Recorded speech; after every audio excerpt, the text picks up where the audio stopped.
Hello, ladies and gentlemen. Welcome to episode 4 of the Simple to Understand podcast. I am your host, Dean Douglas. My guest today is a good friend of mine, Angelo Lamson. Angelo was born in 1990 in Winnipeg, Manitoba, and from an early age took interest in the arts. From being in Sisler's Most Wanted urban dance group back in high school, to being in musicals and busting out moves as a young kid during family gatherings, music and dance always interested him. In this episode, Angelo walks us through his evolution of dance and provides bits of history along the way around his favorite genres, popping, locking, tutting, and more. We also talk about money-saving tips regarding textbooks, being a student, lessons learned from failing in business, various jobs we've had over the years, and what it's like to be a professional rapper.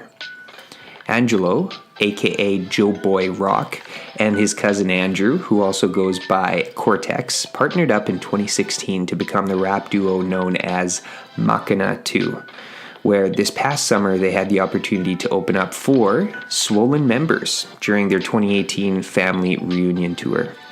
If you're a fan of the more old school hip hop, then you should enjoy this Winnipeg group making moves in the Canadian rap and hip hop scene. I highly encourage listeners to check them out, and they can be found on SoundCloud, iTunes, Spotify, and more.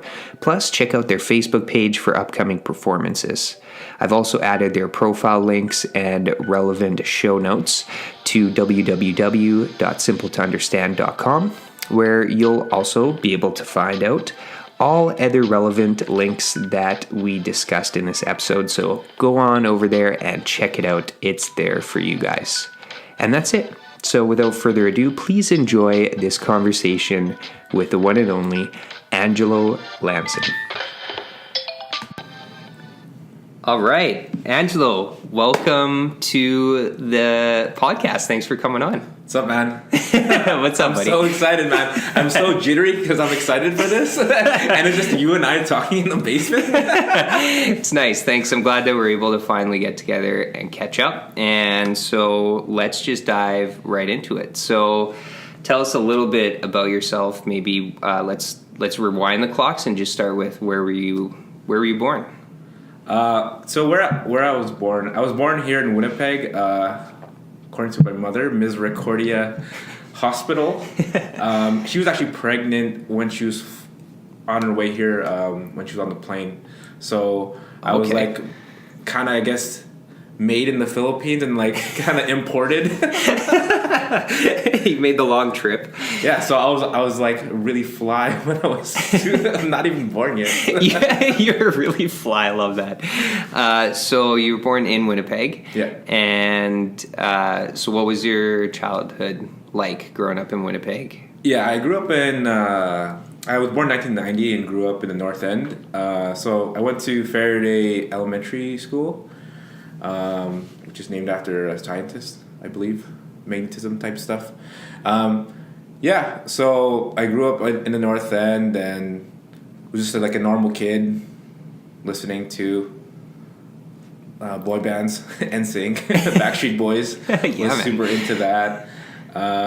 Yeah, just a normal kid, and then like went to junior high in Isaac Newton, another scientist. Yeah. And then went to Sisler for high school, and yeah, that's. I don't know what to say about my childhood because it seems like really normal to me. But I don't know. Yeah. And music, when did you start listening to music? Because that's definitely going to be an area that we will dive into in this interview. Yeah, I was listening to music ever since I was little.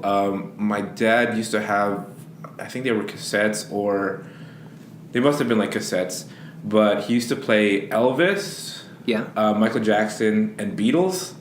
Nice. All the time. So he would usually play it in the morning, and I would listen to it, and I would just like, being a chubby little Filipino kid, just like start dancing to it and stuff. So that's really like how I started. So I kind of owe a lot of like, I guess, music taste and stuff to my parents, especially my dad, because he would just play it in the morning, and I'm like, oh, cool, this is cool, and just like intuitively start moving to it, just like how kids usually are, right? Yeah, So. yeah. That's awesome. I you and I like I think a lot of similar taste in music. Obviously, we both like rap, hip hop, R&B. I did not grow up with parents listening to that music at all. I don't know even how I discovered rap, hip hop. I got into like the hardcore stuff like really young, and I think I just gravitated to the beats, and I just like that was the music that I just like felt. You know, it just like really spoke to me. I listened to Backstreet Boys, so let me back up. I didn't grow up this hardcore gangster or anything, but I did listen to, huge Backstreet Boys fan. Shout out to Backstreet Boys. Way back. When were you born? Like, how old are you? 1988. Okay, so a couple years older than me. So yeah. Probably a little bit more mature than me at certain points. Same taste in music. So then, okay, so you credit your dad for the music surrounding that you had growing up. And then what else, other activities were you into when you were a wee tyke? I think it was mostly video games. I remember at a garage sale, my parents picked up the old school Nintendo system, like the original Nintendo. Yeah. And I was super excited, even though like at that point, like Sega Genesis was like the big thing or whatever. Like there were these more advanced gaming consoles, but my parents were thrifty and decided to get the Nintendo. And it had this case thing where it had all the cartridges. So it was pretty cool, and I was pretty good at Duck Hunt. I was like really good. Like it was weird as a kid. I was like super far away as far as the cord would reach. Yeah. And then I would just be shooting like this. Yeah, it was really good. So I kind of grew up in a bit of like a gaming environment, but it was like throwbacks already at that point. Yeah. No money for the Sega Genesis, just the original Nintendo, and then I had a Game Boy. I was into basketball as I started getting more into basketball in junior high because I played for a Filipino league. Okay. Just a basketball league for like kids and stuff, and then I started getting into more of like the music and dance type stuff as I was transitioning into high school. Junior high I already kind of had that kind of I was going into that a little bit because I went to Isaac Newton. It was a performing arts kind of like junior high. I kind of knew a couple dance moves, and then once I got to high school, I joined like the dance team, and there was a dance class that was actually a credit, and learned a little bit there. And then after high school, that's when I just like learned all the stuff that I know today, which is the particular styles. So popping, locking, some hip hop, and yeah. So I forgot what your original question was. Okay, it was just what activities you got into as a young kid. So. Oh yeah. So it was kind of like basketball, and then it moved over to more of like performing arts type stuff. So I was in a musical, a couple musicals in high school. Mm-hmm. Just a lot of different type things, choir, all this kind of stuff. I was always into like the arts. So. Yeah. Well, there's a lot of different routes that we could take from that answer. That was good. So let's just back up. I know for those who are listening, this podcast can get picked up anywhere in the world. Winnipeg, and correct me if I'm wrong, has the largest population of Filipinos outside of the Philippines is in Winnipeg. Yeah, that's pretty accurate. I think I heard some kind of stat that was like there's like 50,000 Filipinos in Manitoba. And yeah, there are a lot of Filipinos here. yeah. It's crazy, man. Like you could probably just go into any kind of business and start speaking Tagalog, like which is the Filipino language, and then some people like start talking with you. Yeah, it's crazy. There's a lot. Like I think that just started with the garment business, if I'm remembering correctly. because my parents came here when they needed garment workers, so they were working on like gloves and like I don't know, clothes and stuff, like sewing and everything. And then from there, all those people sponsored other people in the Philippines that came over. And because of the sponsorship program or programs in Manitoba, it just like allowed a lot of people to come and I guess take up jobs that other people weren't willing to take for the Canadian dream. Yeah. And yeah, I just kind of built up over time because my uncle came here in the 70s. Yeah. And then he was probably one of the first people I'm thinking that came here, like who was Filipino. Yeah. And then he kind of helped out my mom, and then my mom helped out like a bunch of other people, and it's like a snowball effect. Yeah. I know for me, growing up, I went to private Catholic schools, kindergarten all the way to grade 12. So I went to Christ the King school, which is on St. Anne's Road in, I guess it's kind of St. Vital-ish area. And then I went to Holy Cross. And that's where it is. That's where the Filipinos are, man. That's where it began. It was awesome. I was only there for 2 years, grade 7 and 8, and they had a big performing arts presence, and I loved going to Holy Cross. And it was pretty much split 50-50 of like white and mixed and then Filipino. And in terms of like school and like fun, grade 7 and 8 were just the best. And same thing, I got into, there's 2 plays in grade 7 and 8. One was The Wiz, which was a take on The Wizard of Oz. Yeah. In grade 7, I was a yellow brick road dancer. And that was, I guess, my taste into, I was like, God damn, all these Filipinos can dance. They all got moves. and everyone's like, who's this white guy that's got moves? Like, it was pretty fun. So that was kind of my first taste, and it was a lot of fun. And then grade 8 was Once Upon a Mattress, or it was a take on like The Princess and the Pea. And I was fortunate enough to get the male lead in that, and it was so much fun. So we both share that similar interest in performing arts, I think, in general, which is awesome. It's funny that you mentioned The Wiz, because like I'm using a song for one of my classes. It's a routine, and they're doing locking to Ease On Down the Road. Oh, you know, okay. Yeah. You gotta know that song. Yeah. And yeah, it's just kind of trippy how you mentioned that, and like, oh yeah, I'm using one of the songs from there, and right now. Yeah, it's for my class, so my students are locking to that. Nice. To that song. That's awesome. So dancing. So you got into dance in high school. That was your first taste. Going back to like even when my dad was playing music in the house as like a young child. I would just like move around and stuff, and then there's like all these socials and parties, 7th birthdays, all this stuff with like the Filipino community, and they would always have like music playing at these things, and then you just like I would just bust out and like there's this song Achy-Breaky Heart. Yeah. It's for people who don't know, right? And I would like just dance to that song like crazy, just to go ape shit, like.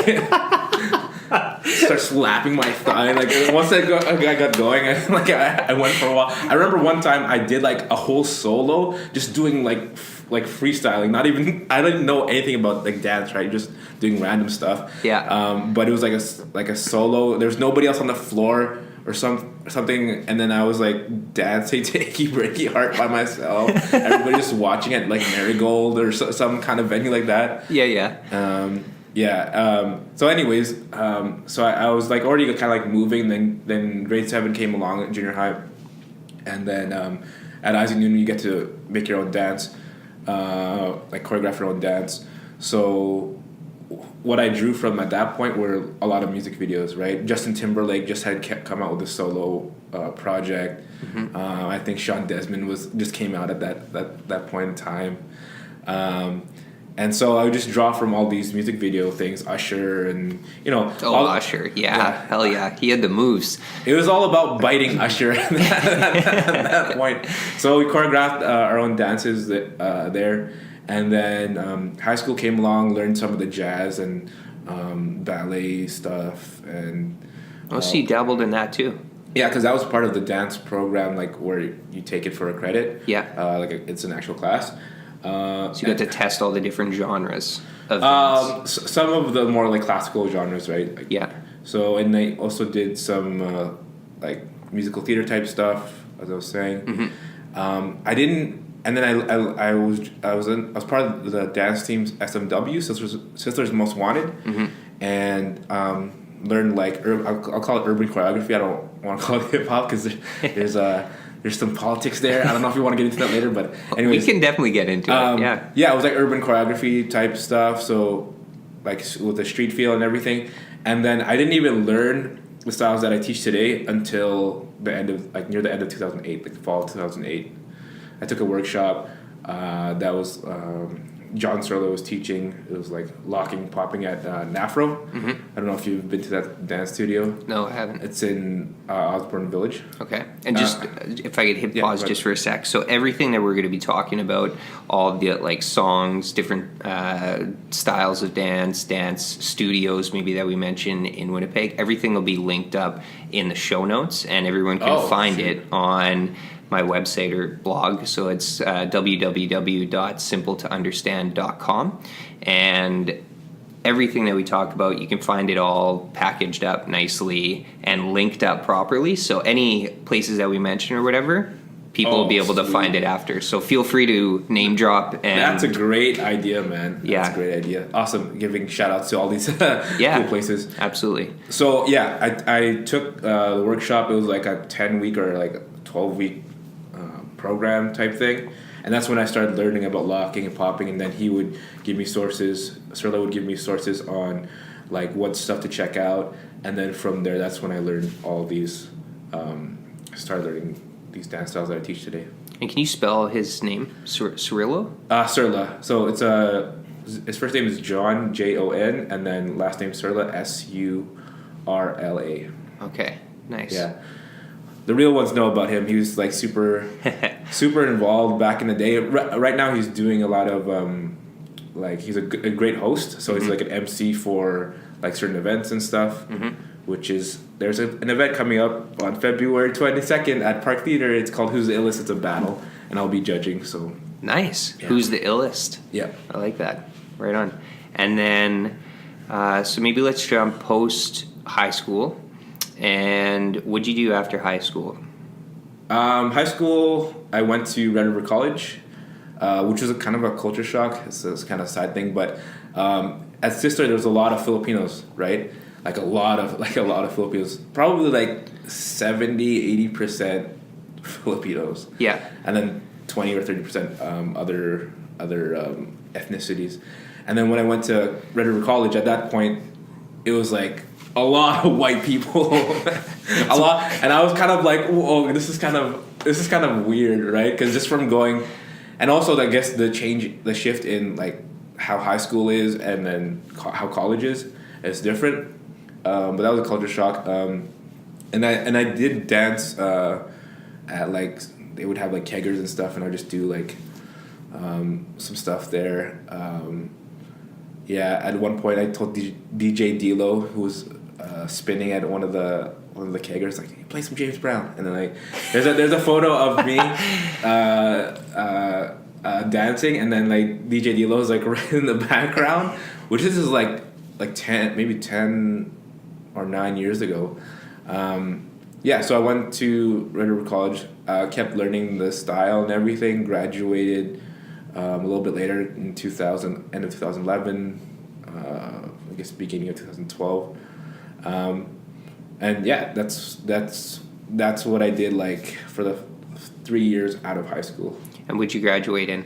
Business administration. My major was marketing. And that is where you and I first met. Yeah. Was in college. Yeah. And I was one of those white people that you're like, oh, damn. What is this? Who is this guy? Who is this guy? Yeah, so, Red River was, speaking on, like, my personal experience, really enjoyable. Really liked it. I did a year and a half at U of M and out of high school, and I just didn't really like it. The theory-based learning, I wanted to learn something that was really practical and hands-on, and that was something that I thought Red River delivered on and does deliver on. And it's I also like the shorter time frame of getting in and out of post-secondary education, and all the instructors had real-life experience teaching whatever subject they were teaching, and they worked in the field doing whatever subject they were teaching on. Right. Yeah. I thought you were always like a pretty good student. Like you'd always be like, you were pretty like hardcore with the studying, which is good. I mean, I should probably I should have probably taken more on like your side of stuff. So I would have like graduated maybe earlier. But I don't know. When did you start at Red River? Like 2009 or?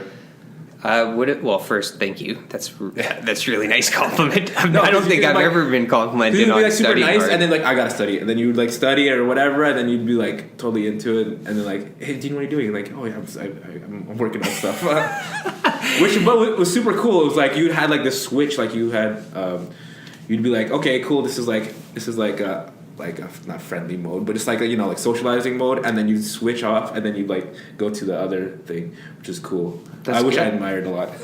That's actually really good to know. I didn't know that I had that, so that's encouraging. I think it just spoke to actually me enjoying what I was learning. I think I was able to do that more because I really enjoyed it.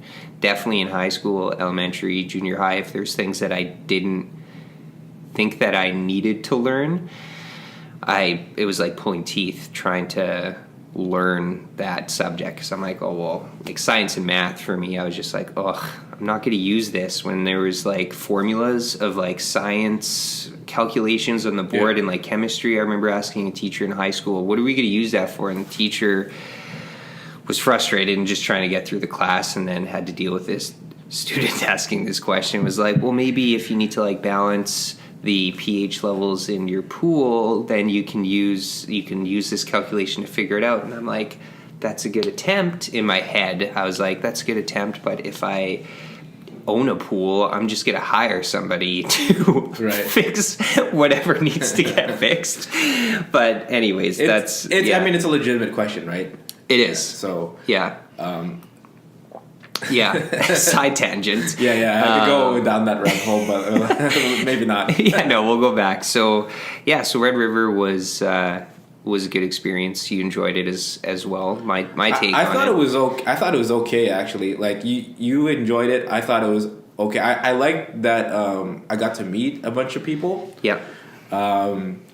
But some of the stuff I don't know. I think I have a love-hate relationship with post-secondary, just because coming out of it, I couldn't find a job that was suited in that field. Some other people did, which is great. Mm-hmm. But for me, it wasn't the like, oh yeah, this is sweet. Like, this is a ticket to a really good job.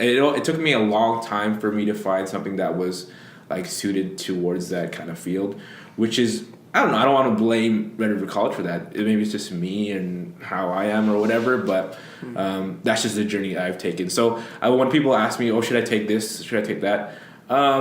For business, it depends. So some people could just like come out of high school and then figure everything out as they go. Some people need like more structure and maybe a little bit of guidance or whatever, and go into something like that. When it comes to like business stuff, it's definitely different than like sciences, and if you want to be an engineer or whatever, which obviously you have to like go to school for. So yeah, that's actually a really good point. For me, I don't know. I think it's just timing and luck. I went into business and majored in marketing because it was broad, but that doesn't necessarily mean you're going to get a job, like you said, in marketing. it's just such a broad thing to well, have. especially in Winnipeg, right? Like you have to. I feel like you have to have some kind of sales ability and kind of build maybe there. Or I mean, maybe it's different now because like since social media is such a big thing and you know, marketing in different ways is like, you know, it's different than when we were going to school, which actually was a while ago. Yeah, no, totally. Actually, one of our instructors, who was it? I think it was Murray Moment. Yeah. Shout out to Murray Moment. If you're listening to this or if you get a hold of this, you were an awesome instructor. And I think it was him or Taras Wasilu that reached out to me. And because my background's in marketing, but primarily web design, so I know how to build websites, social media management. I know how to do social media. Basically, we'll just wrap it up nicely and say that, and then all other forms of marketing, but primarily digital marketing has been where my experience has been, and I think it's just lucky because I grew up with technology. It was really easy and natural for me, and I always thought, oh man, like the companies that I worked at really needed to get on board because I saw where social media was going while it was happening. So I always played an integral role in making sure that the website was up to date, or I'm updating the website to get it to where it needs to be, and also the social media accounts need to be where it needs to be up to date as well, basically. Right, and you were saying Taras and Taras and Marie, they reached out to me a few years after we had graduated, and or I reached out to them just to reconnect. I think I used them as a job reference. Nice. And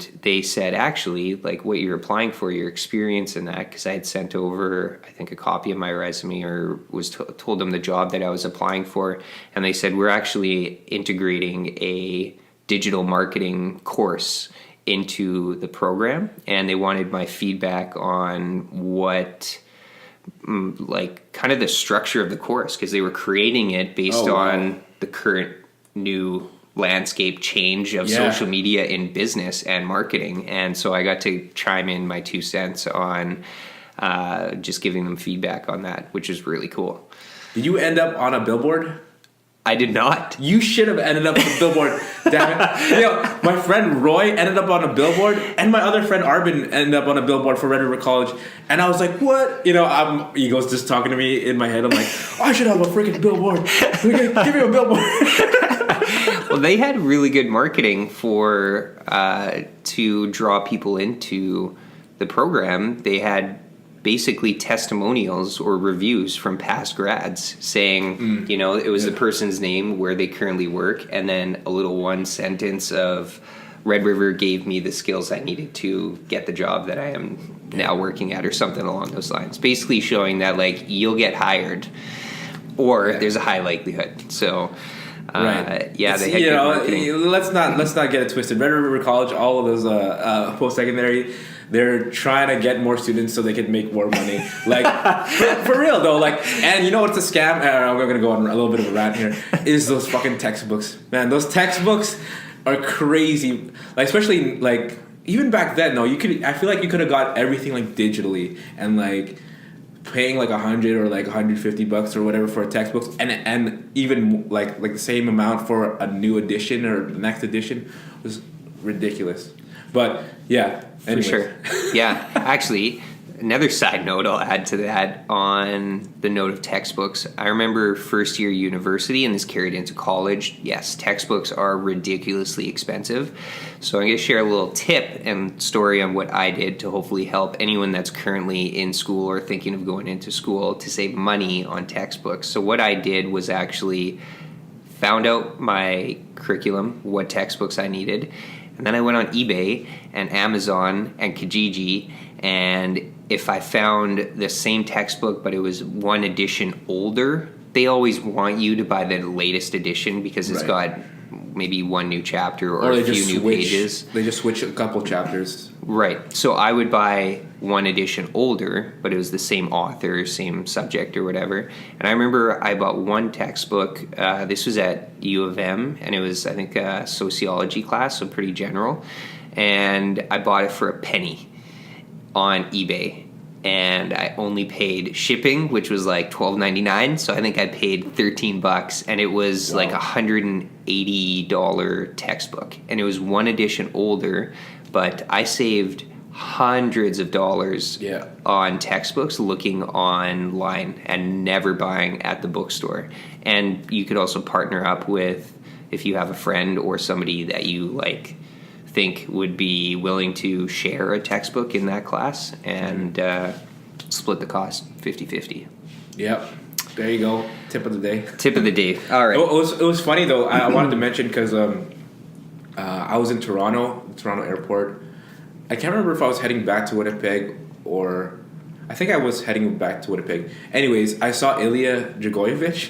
Oh yeah. Remember Ilya? Yeah. I saw him because like he looks like a distinct guy, right? Like yeah. So I saw him like I'm pretty sure that's my college teacher. So I went up to him and said hi. I'm like, hey man, what's up? And then we had a little bit of a conversation. But it was just so trippy that like Toronto's a pretty decent sized like airport that I saw him at the same like around the same area there. Yeah. So I was like, oh hey, cool, what's up? Nice. All I remember from his class was like him talking about his son and private school, and then that one time he hit like a deer or something with his car. Yeah, that's right. Anyways, that's reminiscing. Just hang in there, audience. Thanks for chiming in as we reminisce. So college, you graduated. Mm-hmm. We'll get back on track here, and let's just dive into what you did work-wise, and if you want to dive into like dance-wise, you can segue that as well. Yeah, I was in like a lot of different weird things, and there's like a lot of gaps in how I worked and stuff because I was trying to figure out what I was gonna do. Right, mm-hmm. I figured with like a diploma from Red River College, I'd be able to get a position pretty. I mean, with some kind of ease, right, a certain level of ease, and it didn't happen. I ended up working at. While I was in college, I was working at a call center for. I was just doing surveys and stuff. Then I also hopped around. I worked at Hooters. My friend worked at Hooters as a cook, and they needed a dishwasher, so I worked at Hooters. Oh no way! For a while. What was that like? Is the culture as you would imagine? It's. And I found out about this afterwards, actually, was that apparently there was like some drug thing going on in accordance with Hooters. This is just like what I heard. But I don't know, it was kind of a little bit disorganized, to be honest, from where I was working before then, because I worked at KFC for a while. And then I worked at like Hooters or whatever, and then it was just like the management style wasn't that great. I don't know about now. Maybe now it's better. Mm-hmm. Just throwing I feel like I'm throwing a lot of shade everywhere. You know what? It's cool. It's a scam. You know. Hey man, you gotta tell it like it is. Yeah. This is your experience. So I worked at Hooters for a bit. I worked at Walmart. What else did I work? I worked at a place like another call center where it was like inbound calls. And just mostly talking to a lot of older people who were like filling out sweepstakes entries and stuff like that. And then I was trying to teach dance full time for a period of time, and I was like not having it stopped being fun. Mm-hmm. And then fast forward, and I started working at the place I'm working at now, which I do like. There's some lead generation type stuff, social media stuff, website design, which is like super cool. So I'm super excited about where I'm working now. And along the way, I kept dancing. So I was teaching at certain places around the city, and just kept developing, developed this style and everything like that. And then and that's pretty much it. And then I got into rap, which is a whole other thing. But yeah, I hopped around a lot of places where I worked. I worked at a summer camp for kids, which is pretty interesting. To deal with some ruckus kids. Yeah. But yeah, it's cool. It's been a crazy ride, but I'm really happy where I'm at right now, and it's cool. Yeah. Yeah, I've been there, man. I've bounced around a lot, had a lot of different jobs, but I know for me, I've always taken the grimier, harder, laborious jobs, and that's motivated me to get something else and do something more. And prime example, when I was in Australia, I went with a buddy for a year after my first year of university at U of M. Still didn't know what I wanted to do, so I'm like, I'm just gonna go travel, right? So I traveled. Well, I was there for a year, or we had a working visa for a year, but I ended up coming back after, I think, 10-ish, 11 months. And man, my buddy and I just grinded the whole time. Like, we worked our ass off. Yes, we had our fun times, but we went with $700 in like our pockets each, and never racked up a visa. I don't think I touched my visa. I just, whatever money I made, that's what I lived on. And we just grinded. We had all these hard jobs. We sold fruit in a market, working with, like, the majority were immigrants that worked at this market that, we sold fruit and vegetables, and we would just like shout mangoes, mango, and like people would walk by and we would just sell fruit, and that was like a 12-hour working day with a half-hour lunch, and we started at 4 in the morning and we'd end at 4 in the afternoon. Holy get smokes. Paid cash at the end of the day, and then we'd go and work at like 7 o'clock later that same day and work till like 3 in the morning, working at a bar/restaurant. It turned into a bar later at night, and we were like dishwashers/glassy. They call them glassy, but basically you like go around, collect, dishes, glasses, whatever, like a busser. Yeah. And so we did that, and then we worked up to like doing bartending. We renovated a bank in Surfers Paradise for a period of time, doing construction. We renovated some condos, did some construction. We were grinding the entire time, and I was ready to come back, and I looked at Red River College's website, and I'm like, I need to get some sort of education so that I don't have to like keep grinding like this. I want to get a better job. So if you don't know what you want to do, I encourage people to travel and struggle and get those hard jobs, and it'll hopefully motivate you to get something better. Nowadays, though, you could just be an influencer or start a podcast or whatever. But the struggle is like important. Like it puts a lot of things into perspective. Right, and also why eventually you end up asking yourself, why am I doing this?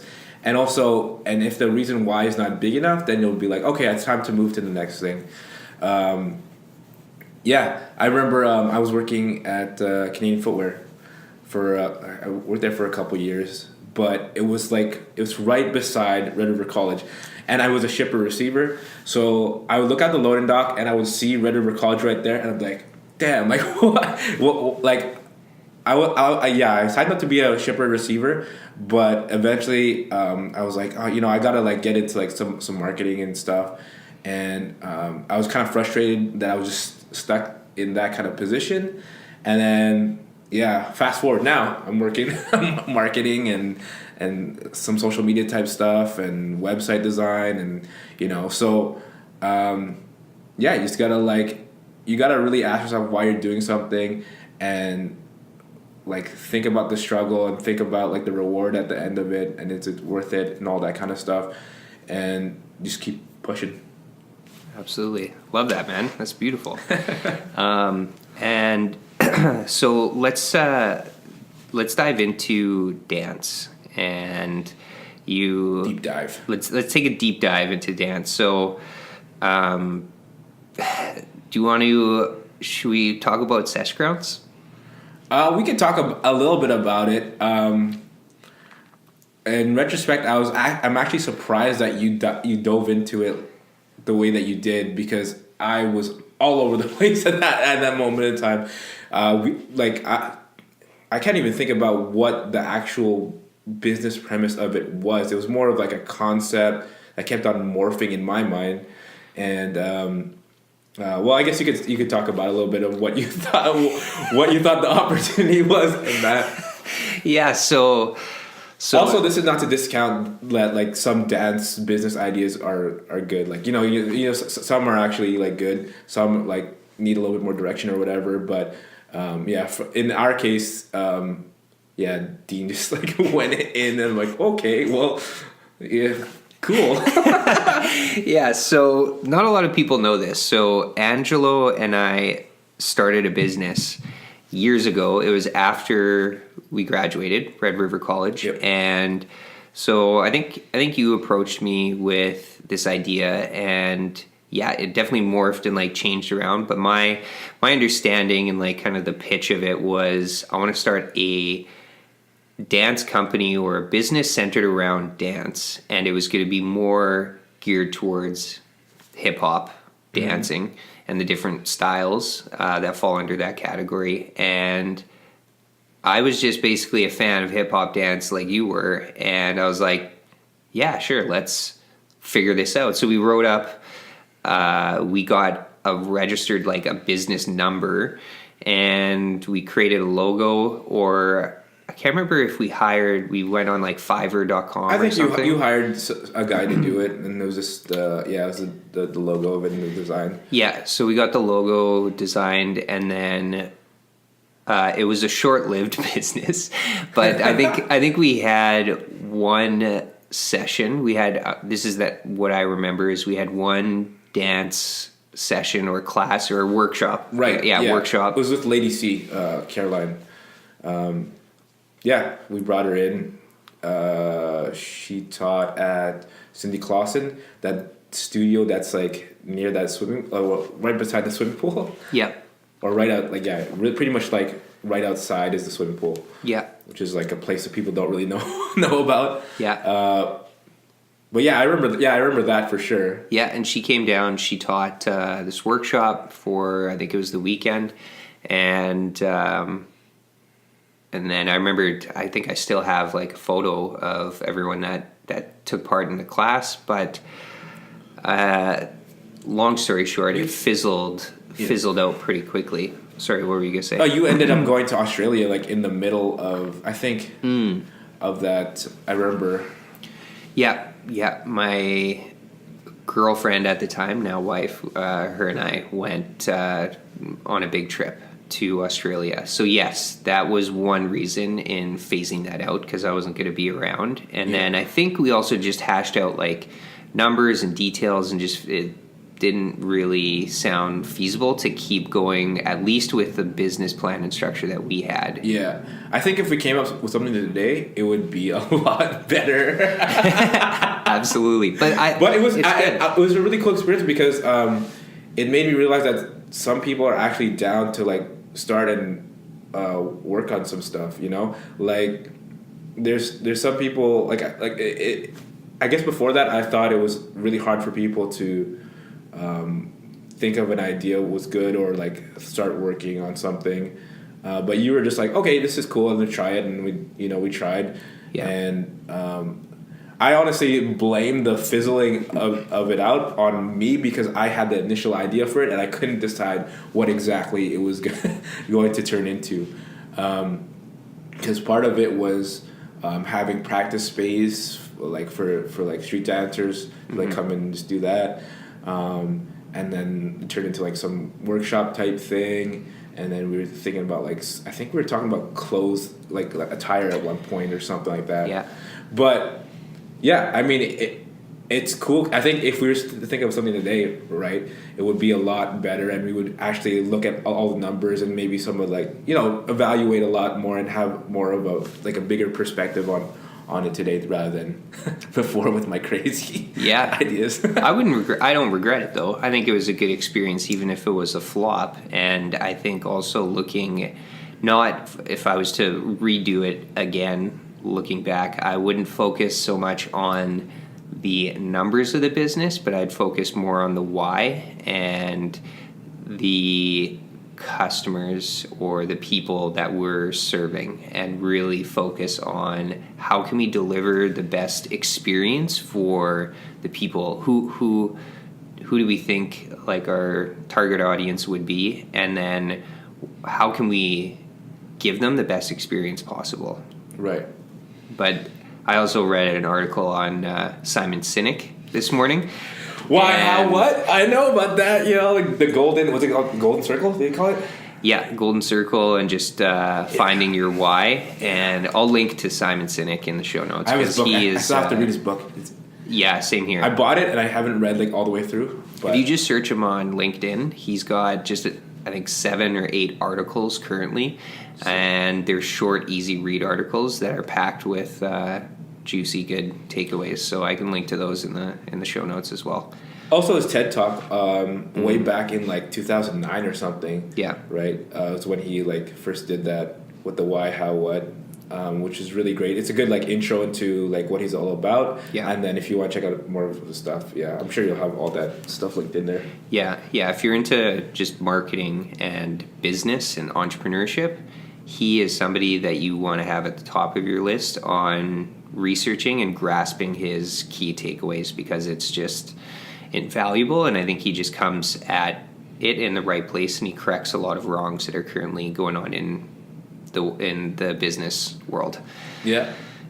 So cool. So Sesh Grounds was a flop, but it was a good experience. And so you were. And one thing I wanted to mention about that too is now that you say it, that was a flop, but you don't regret it. Is that at least we tried it.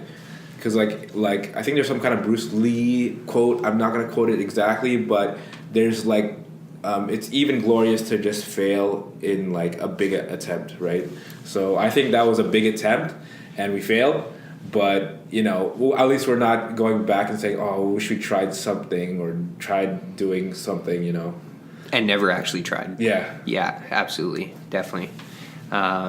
So it was also around that time that I really discovered all the different types of dancing that you did. And you mentioned popping, locking. Just talk about the different styles that you did back then. And if you want to dive into the history of them, you can. And then just kind of walk us through your evolution of dance. Yeah, sure. So as I was saying before, junior high and high school, well, junior high was mostly music video, drawing everything from music videos, because that was what I was exposed to at the time. And then high school, the dance team and everything, it was just choreography, urban choreography, and I know a lot of the influences came from actually the U.S. with Cabba Modern, and I think America's Best Dance Crew came out when I was in high school. 2008. But a lot of that seeped into the whole dance scene in high school, and it was all about choreography, but not that much understanding of the other styles within the whole street dance environment, I guess. And then after high school, end of 2008, I took that class, I was saying, and finally distinguished between locking and popping, and that they're two different styles and stuff like that. So for those that don't know, locking started in 1970 by Don Campbell, and it was based off a soul dance that Don Campbell couldn't do. He made a mistake and he locked up, and then they called it the Campbell lock, and then later shortened to locking. And so locking, I started diving deep into that, and some of the influences I used to watch lots of videos of P-Lock, Go-Go Brothers, Hilty and Bosch. I'm sure you've seen Hilty and Bosch before. Like they're pretty famous as far as that kind of style goes. Because at one point I remember this was at like some party, some college party or whatever, and then I started locking. And you're like, you should do that with a partner or whatever. I'm like, oh, I know what you're talking about. You're talking about Hilty and Bosch and that type stuff. Yeah. So locking. I looked at stuff like that and I tried to find tutorials, and there's people like my friend and my crewmate Mark San Juan, who traveled and took classes from like Gemini and Lockadelic and some other people out in the West Coast like Vancouver and stuff, and then brought it back, and then he taught me. And if you could describe locking for people that, just to try and give like a visual for people that are just listening, how would you describe it? Because I can see it, but if it's your first time hearing of what the heck locking is, how would you describe it? Yeah, one way of describing it is it's a lot of freezes with the upper body. If you look at the classical locking, it's still not that old of a style, but like the traditional classic kind of locking is like you're freezing in certain positions. Like a point is like you're doing a point, but you're freezing in that position, which also can be referred to as like locking. Like you're locking your joints in that position. So it's a lot of stops with the upper body as opposed to like jazz, where it's a lot of like lower body type stuff, and you're not freezing a lot. And a lot of the basic movements for locking were from gestures that they would do in the African American community in that area of like LA, in California. So like you have the up, lock, wrist roll, point, give yourself 5. This is all stuff you could kind of see on like online with the original lockers and how they used to dance and stuff like that. So, And then popping. What's the difference to popping? But you could call it popping. So popping is a bit of a. This is where like some of the debate comes into it, because there's a lot of politics that come. We started talking about popping, like who invented popping, who did this, who did that. The most popular, I guess, thing known about popping was spread by the Electric Boogaloo's. So they're a group.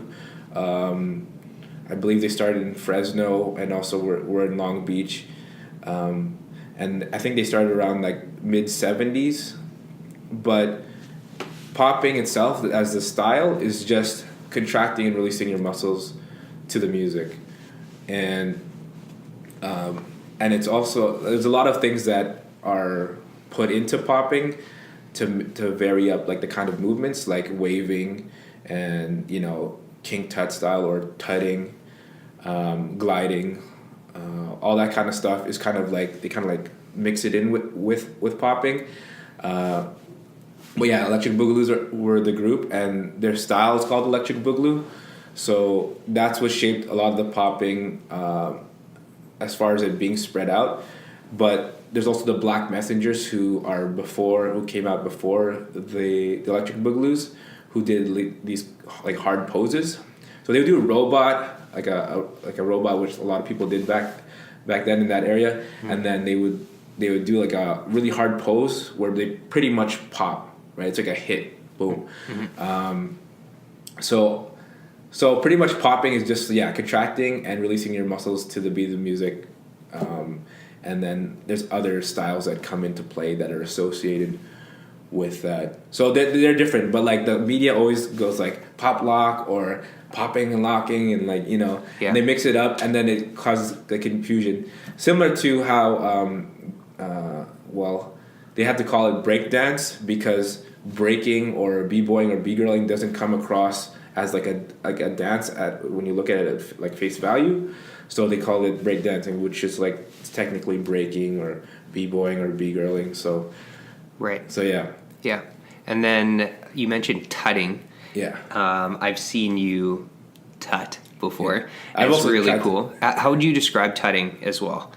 It's an angular dance where you create a lot of 90-degree angles, boxes, so very sharp, I guess, edges you could say. And the act of it is pretty much, the basic tut is you bend at the, you lift up your arm and you make it a 90-degree angle and pretty much raise it to the side. So 90-degree angle with your shoulder and your body, and then you bend at the elbow with your fingers pointing up, and then you have a 90-degree angle at your elbow and your bicep or whatever, and then you bend at the wrist, and then you get another 90-degree angle with your wrist and your forearm. So that's the basic tut, and yeah, just a lot of it's inspired by hieroglyphics, like Egyptian hieroglyphics. And I remember teaching you some of this before at Cindy class, and it's a difficult style because the angles are kind of unnatural to the people, especially if your wrist is a little bit not flexible, or your shoulders not as mobile or whatever. But it's still a difficult thing. It's similar to I would kind of compare it to ballet with some of the technique and stuff like that. But popping as a whole is really technical for the high level poppers. Mm-hmm. Absolutely. Yeah, I was actually going to mention for those to give people a visual of tutting, just think of King Tut and the old hieroglyphics in ancient Egypt and how they're facing kind of sideways, and then they have their hands out those angular right angles, hands going forward and backwards. I think there's also cartoons Looney Tunes type stuff where they kind of mimic that. There's I guess it's a pop culture type thing too. And then King Boogaloo Tut is, I believe, the person who developed that style, and then people just kind of built off of it to what it is today, which is you get advanced tutters who are doing these crazy things. They're sliding and doing bone breaking stuff, flexible stuff with their shoulders and all this crazy stuff. So it's definitely advanced as a style, but yeah, it's a highly technical dance. Definitely, yeah. And then from those three styles, what have you evolved and gotten into since then? Or are you just crafting and molding and constantly elevating your skill set in those three genres mostly? So it's pretty much so you're talking about popping, locking, and tutting or something. Mm-hmm. It's sometimes it's a lot of times it's up and down type thing where maybe you're more into locking at this point, or you're more into this stuff. I think I'm mostly just maintaining whatever I know right now, and it helps to teach it too. So my plan for this year, 2019, in September, there's a battle in Montreal. Mm-hmm. So me and my buddy Mark from my crew, Good Funk Gang, we're gonna go and compete and stuff, because we haven't really. I don't think either of us have won a locking battle, but also there's not a lot of locking battles in Winnipeg. So yeah, but just to travel out and do that. So that's one of the goals. And with popping. It's just it depends on what I'm really into. Sometimes I'll go into just maybe a little bit of robot or whatever, and try to advance there. It's up and down. As you know, being successful with anything sometimes is just not even a linear thing. It's you kind of backtrack, and then you go forward, and then you so. Right now I think I'm pretty good at the popping and boogaloo, and I got to just add in more elements and try to find more variations. But it's always just a journey, right? It's all about the journey. So absolutely. And if we can make a parallel segue, tell everyone who's listening about the other thing that you've been getting into that's related to music, and that would be rapping. Yeah, with rapping, actually what happened was my cousin, he's been rapping for a long time, since junior high, and he's the same age as me. So just rapping on and off, and we would make songs just for fun. And then the last 2 or 3 years, we've decided to take it a little bit more seriously, try to make it a career, or at least build something big with it, so we could kind of, reach more people and all that. And so I was singing on a track, on a song we were recording, and I'm like, you know what? It's probably easier to rap. And my cousin Andrew's like, yeah, it is. And then I'm like, oh, okay. So maybe I'll try rapping. And this is about the time where Straight Outta Compton came out. The movie? Yeah. Yep. Yeah. So I watched that, and it's like, oh yeah, he didn't know how to rap, so I can learn how to rap and like be really good, Their motivation right there. It was crazy. Well, side note, when we went to watch it at Silver City, there were cops there. Really? There were cops at Silver City, just like, we're like, why are there cops here? Like, we're just watching a movie. Like, they think that we're gonna watch Straight Outta Compton and it's suddenly like riot or something. Like, what's going on? That's hilarious. Yeah, that was crazy. I think I wish I took pictures, but it was just like whoa, like there's police here. Anyways, so I decided rapping, and I decided to rap, and then just trying to learn from the. It's almost like you're starting a new thing. It's pretty exciting, and you're rediscovering music that you've heard before, but it never resonated the way it is at that moment. So I started listening to a lot of Wu-Tang, Rakim, Gangstar, who else? A Tribe Called Quest. So it's kind of like I was, going back in time and listening to these, and like with fresh ears or fresh eyes or a different perspective, and seeing, like, examining how they went in and out of like verses and stuff like that, and their technique. And then I just tried to build off of that, also taking a lot of influence from my cousin, of course, who was rapping for a long time. So I started doing that, and then we've done a lot of shows. We've opened for Soul and Members at Park Theater. No way. Yeah. Nice. We did that. We opened up for Locksmith, who's like an underground rapper but has a big following. We opened up for Smith & Wesson, who are big in, I think, the mid-'90s. That was really cool. Yeah, so, and we've performed at Northern Touch Music Festival, which is a festival that came out a couple years ago here in Winnipeg, which is like, they focus on hip-hop, R&B, and like soul, and all the other genres that are not really like included with some of the festivals. And it was funny because I found out that I started rapping at the same time as Lil Pump. Oh yeah. Because like J. Cole was interviewing Lil Pump, and then J. Cole asked Lil Pump, "Oh, when did you start rapping?" And they like 2016, and then like and J. Cole was like so surprised, like, what? You've only been rapping for 2 years? Is that right? Eh? Yeah. Well, and looking back at knowing you in college, and then I knew that you could dance, and then when you started rapping, you sent me your rap video. I was like, what?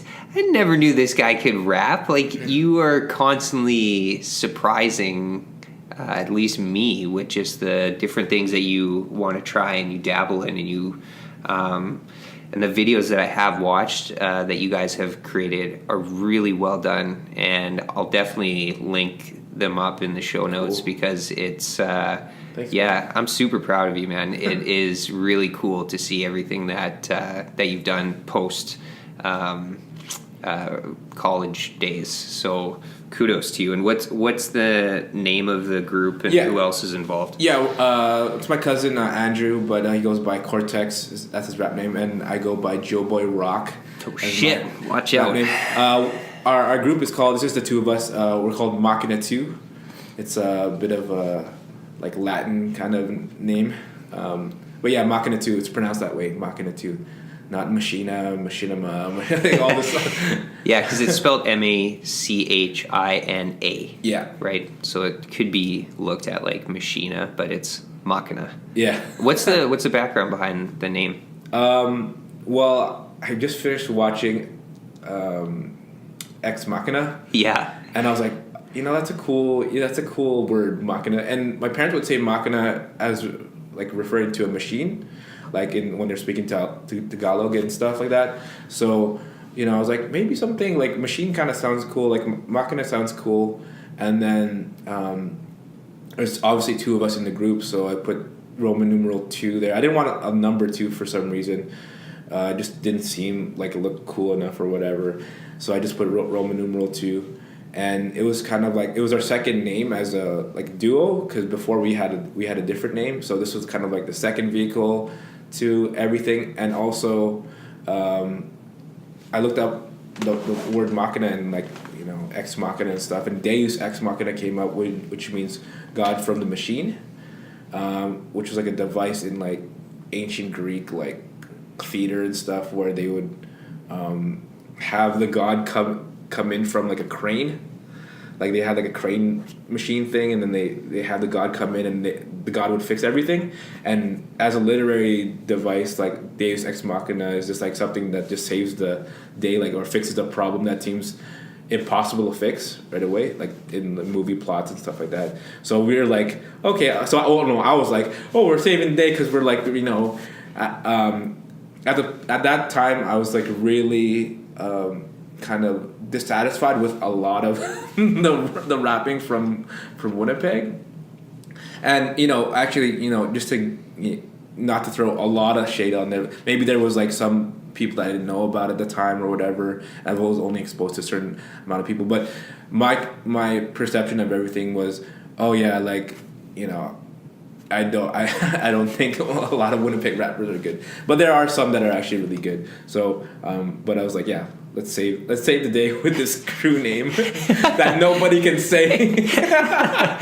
That's awesome. And so it's just you and your cousin. Yeah. And then the video that I watched, there was a third guy that also did like maybe a feature or whatever in the video, and I can't remember the name off the top of my head. Oh, really? I know my buddy Mark was there. We did the handshake part. Yeah. He didn't have anything to do with making that song though, but he was part of the video. Yeah. I'm not sure which third guy you're talking about. Yeah, I could be drawing a blank or getting it mixed up. If you guys haven't seen the music video, it's called Move, and we go around. It's just a one long shot. I'll give you a secret though. It was 2 shots. It was one long shot until near the end where we went to the door, and then he changed. There's a second shot there. Yeah. But most of it, like 90% of it, is that one long shot. So we just recorded it as that one long thing. Great video, by the way. Yeah. Great video. I love that concept. It was Andrew's idea, so that's his like little baby there. But our cousin Tyrone recorded it for us, and XQ's provided the space. We pretty much shot that for free, which is great. It was like, because music videos can get kind of expensive. But yeah, so it kind of follows us, and Andrew starts on the at the poker table where I think he loses or something, and then he gets up, starts walking around, and then I'm at the piano, and then the camera goes to me, and then I start walking around, do the handshake, get the drink or whatever, drink it, put it down on the on the waitress's thing, and then I head out the door, and then yeah. I don't know if there's a third guy, but shout out to all those people who were in that music video, because we just asked some of our friends to come out, and they came out and did it. It was pretty cool. It turned out great. Turned out awesome. And do you feel like you have an alter ego when you rap? Do you get into like another skin and like another side of you comes out? Yeah, because like a lot of the stuff that I say, especially when I rap, is just, I think people have to take it like I'm an author and I'm writing something, rather than, so sometimes rappers will be like, well, he said this, so he must have literally meant this or whatever. But when you write a book, or if you make a movie, like, those people are not literally doing those things, right? Yeah. So yeah, there's an alter ego in it. Like, if I feel like I'm like frustrated with something or whatever it is, like any kind of emotion, especially channeling some kind of anger towards that, or aggression towards lyrics, I think is a good thing to do. And then you're all chill for the rest of it. So like some of the songs, one of the songs, Fool, is very hardcore. If you listen to it, it sounds like I'm gonna like attack somebody.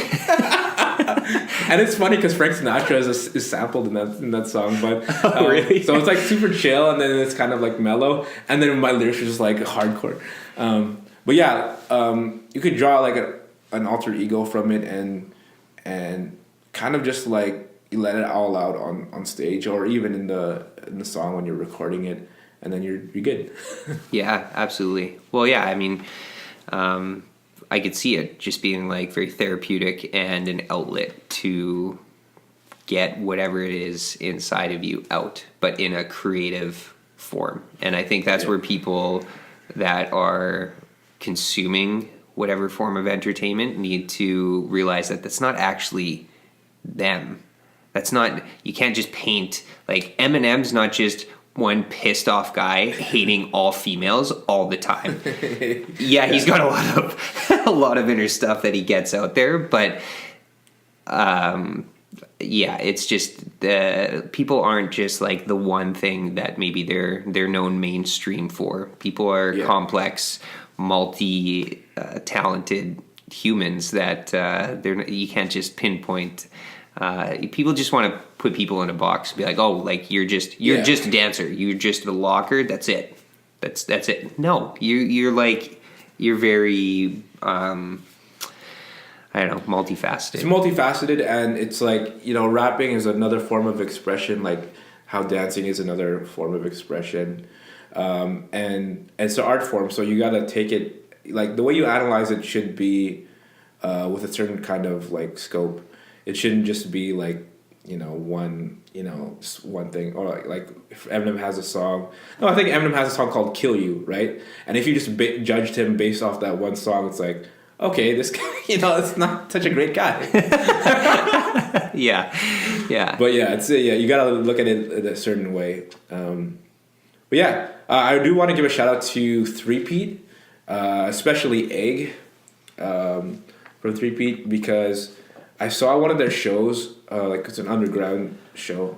I think it's literally underground. It was like in the basement of this place I don't think I should name, but like they performed, Three-Peat performed, and I was like, whoa, this is crazy. Like the atmosphere is cool. I'm like, you know what? I could probably do that. I could probably rap on stage, and I end up doing it, and you know, so. Like some of that, the motivation came from that as well. Yeah. Apart from Straight Outta Compton and being frustrated that singing was harder than rap, which not necessarily it is, but you know. Yeah, and Three-Peat is a rap group from Winnipeg.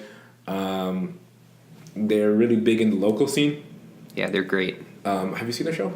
I haven't seen it live, but I did some research on you guys, and also just looked into more of the music scene in Winnipeg, and they kept on popping up, and I was like, oh, this is like an underground but popular locally for sure rap group, and they're excellent. I really enjoy their stuff, so that's awesome that you've drawn inspiration from them. Yeah, and Egg used to break too. He used to be a b-boy, or I should still call him a b-boy. So that's how I knew Egg, and then I met Steve. Steve and Anthony is their DJ and their manager, but Anthony and Steve, I met them through another thing with. Actually met Anthony Carvello at a Future Shop. He used to work at a Future Shop. Mm-hmm. But anyways, yeah, like I met those other guys through other ways in the scene, and then they end up with that group, and I was like, oh, this is cool. So yeah, shout out to them. Yeah, absolutely. And any upcoming performances? What do you guys got coming on for 2019? Machina 2 has a show in March. I forget the exact date, but we are opening for DJ Qbert. Okay. I don't really know about DJ Qbert a lot yet. I have to do some research, but we got offered that performance. We're probably going to be performing at North Dutch Music Festival, which is going to be around July. And there's some other stuff that's up in the air that's not confirmed yet that I don't want to really announce. But yeah, we took a little bit of a hiatus after our show in September where we opened for Swollen members, and then now we're just booking shows and getting out there a little bit more now. So. Yeah. All right. So what was it like opening for Swollen members? It was trippy, man. Like, you probably have the same kind of memories, but I used to watch them on Much Music. Yep. You know, and pretty much at their height, like Swollen members and Mocha Only and stuff like that. Oh, I also have a story about Mocha Only I'll probably share. No, it was trippy because it was at Park Theater. We were chilling backstage, and I was just we were chilling with Madchild. Madchild was just sitting at the back, and then it's like, whoa, it's trippy. I didn't know what to say. I was like, cool, hey, man. So I was super nervous. I was actually probably more nervous in the backstage area with them rather than on stage. Which is kind of than performing. Yeah, on stage performing. Yeah, it's crazy. But it was funny because I was chilling back there, and my partner Andrew, he wasn't even back there. I think he was doing something else for some reason, and it was me and another artist, Andre Jeetson. We were just chilling backstage there, and then I guess Madchild wanted to talk to his crew for a little bit, and he's like, super politely asked us to go, like, there's an upstairs section backstage at Park Theater, so he's like, you guys mind just going up there for a bit? We'll just call you when we're done or whatever. I just want to talk to my crew. So super politely he asked that. We went up there, and it's me and him just like, yo, this is trippy. And then after a while, Andre just goes downstairs. He's like, yo, Madchild, can we come down? So we finally get out of there. And it was super, it was really like surreal.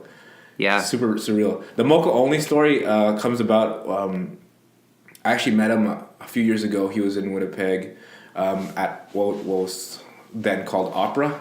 Oh, yeah. He was there. And Tiffany Ponce, a singer from Winnipeg, she actually introduced me to him because Tiffany is friends with one of my crewmates. And then I was like, oh, it's Mocha Only. And like, hey, what's up, man? And then as I was leaving later that night, he's like, hey, you're Angelo, right? I'm like, you remember my name? I'm like, oh, Mocha Only remember my name. Oh, snap. And then... That's awesome. And then fast forward to just like this past year, Dag, one of these rappers from Thompson, he asked us to be on a track and like some collaboration, and it was a Mocha Only beat. And then nice. At first I was like, I don't know if I could make anything to this. Start writing with Andrew, and like, okay, and now I have something to this, and we recorded it, and yeah, so we ended up using a Mocha Only beat. That's awesome. It's so crazy, man. You never think of this stuff like before, like way back in the past. Can you imagine just going like okay, hold up. You're you're like 12, 13 years old, whatever it is, right? When Swollen members are huge, and then you're like, you know what? I think I'm gonna make a song, and Mocha Only is probably gonna make the beat, and I'm probably gonna meet Madchild when I'm gonna be opening for them at Park Theater. Like, if you said that, I'm like, what are you talking about? What are you smoking? And then that happens, and like, oh shit. Yeah, that's awesome. And what? If you don't mind going into, you guys released your album, and I might not get the language right. Yeah, it's okay. Terminology right, but I saw it on iTunes. And where can people find your music first, and then I'll follow up with a question. Right. There's a few places. If you want it for free, it's on SoundCloud. All of our stuff is on SoundCloud. That goes back to the mixtape that we kind of put together. We compiled that were like some of the older songs that we recorded before, and then just put it all together in one whole thing on SoundCloud. There's a mixtape. There's an EP that I did, which is like an R&B EP that's on our SoundCloud, Machina 2. And there's also Andrew or Cortex's EP up on there as well.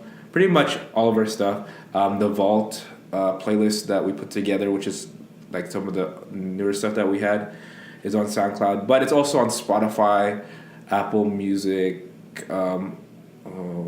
Google Play. It's all up on like everything. So you'll be able to find it. Yeah. Do you guys have a website as well? No, not yet. Not yet? I just recently, it's funny because with the job that I have now, I pretty much learned how to build a website through like WordPress. Yep. And like tutorials off of YouTube. So I'll probably build that sometime soon. We're just in the phase of just like figuring stuff out and planning everything. Mm-hmm. But that's pretty much the next step. Yeah. If you need help with that, let me know. Yeah, that's what I do on the side. So or just have Dean do it. I don't mind, man. Be happy to help. So just let me know, and good luck with that. And so my follow-up question was, walk us through the process of making an album or making a song, and just what kind of equipment do you guys use? Where do you record? Kind of like give us a behind the scenes look into what goes all into making a song and publishing it and sharing it live out with everyone. Right. It's interesting because since it's just me and Andrew who are working this thing, we don't have like a manager or anything. Like we're just like kind of self-managed and kind of do everything. Well, not everything, but a lot of things DIY. Mm-hmm. He's more on the technical side of things, so he knows exactly what kind of microphone we use, and what kind of software we use to record, and stuff like that. Because we work off all of his equipment, and then I'm more of like the marketing, promoting type thing when it comes to the other stuff that doesn't really encompass the music, like creating the music directly.